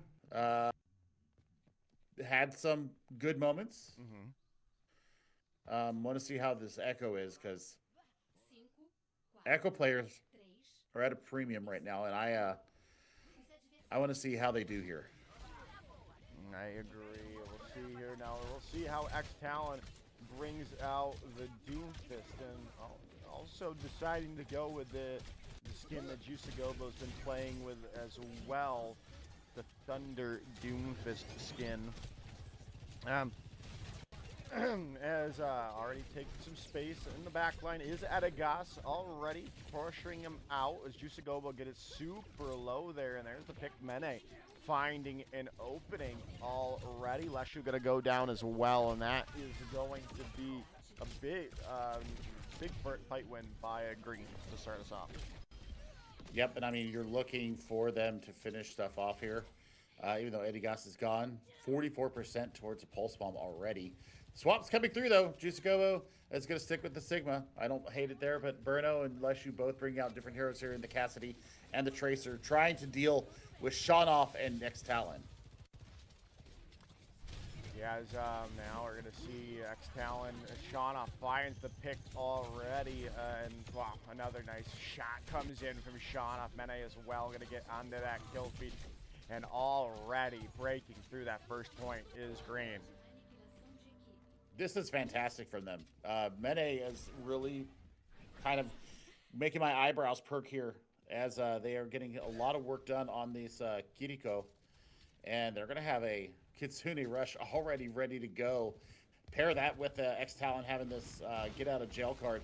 This is going to be a very dynamic fight here as we round the corner. I definitely agree there, and we'll see if they can continue this good fight for them. As already Edagos pressuring out the opposition for the moment. Shanks on the Brigitte, but they're going to fall down here. X Talon, that Meteor Strike taking care of Burno as well as crippling Shanks. X Talon said, you know what, you're known for the Doomfist. I'm just going to do it a little bit better this map, and they definitely have indeed. And now they're on the cusp of taking the second point. They are indeed. We are going to see them keep pushing through here. 5:30 is in the time bank as they enter into point number 3. Online ultimates here for the yellow team, though. Empathy is on to an on and out, so they're going to try and make X Talon's life a little bit more hectic than it already is. Yeah, as now we're going to see how that's going to work for him. Shanks is down, Edagos down as well. Empathy is down as well, and that's going to be another good fight win by Green. Yeah, this is good stuff from them. They are absolutely not taking no for an answer. And there's a... Well, it looks like they just hit a sound barrier, but I don't think it was. Yeah, Shanks was on the Brigitte and just swapped back over to the Lucio, it looks like. X Talon and Edagos are going to come through. Leshu onto the Tracer, has found 2 picks, but is it going to be enough? Juiceagobo super low. 3 picks coming in from Leshu on that Tracer swap, and now you've definitely set yourselves up for a hold, but you need the numbers to come back, and you've got the numbers now on in your favor. They are absolutely getting it done. I mean, 4:13, good call to exit with their lives. And I mean, just wait for the rest of the 5 to get back there. And, you've gotten 2 ultimates out.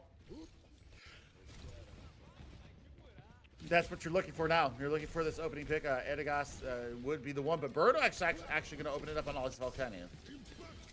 Yeah, as Ice Volcano goes down, Burno is going to get held out. Edegas finds another one. 2 comes through. Pulse Bomb out. Going to get Swift stepped away. No damage going to be done, but all the picks coming through yet again from Green. Shanks does find Mene, but I think that's all she wrote in this fight. The respawns will come through, but are they going to get there in time? No, they will not.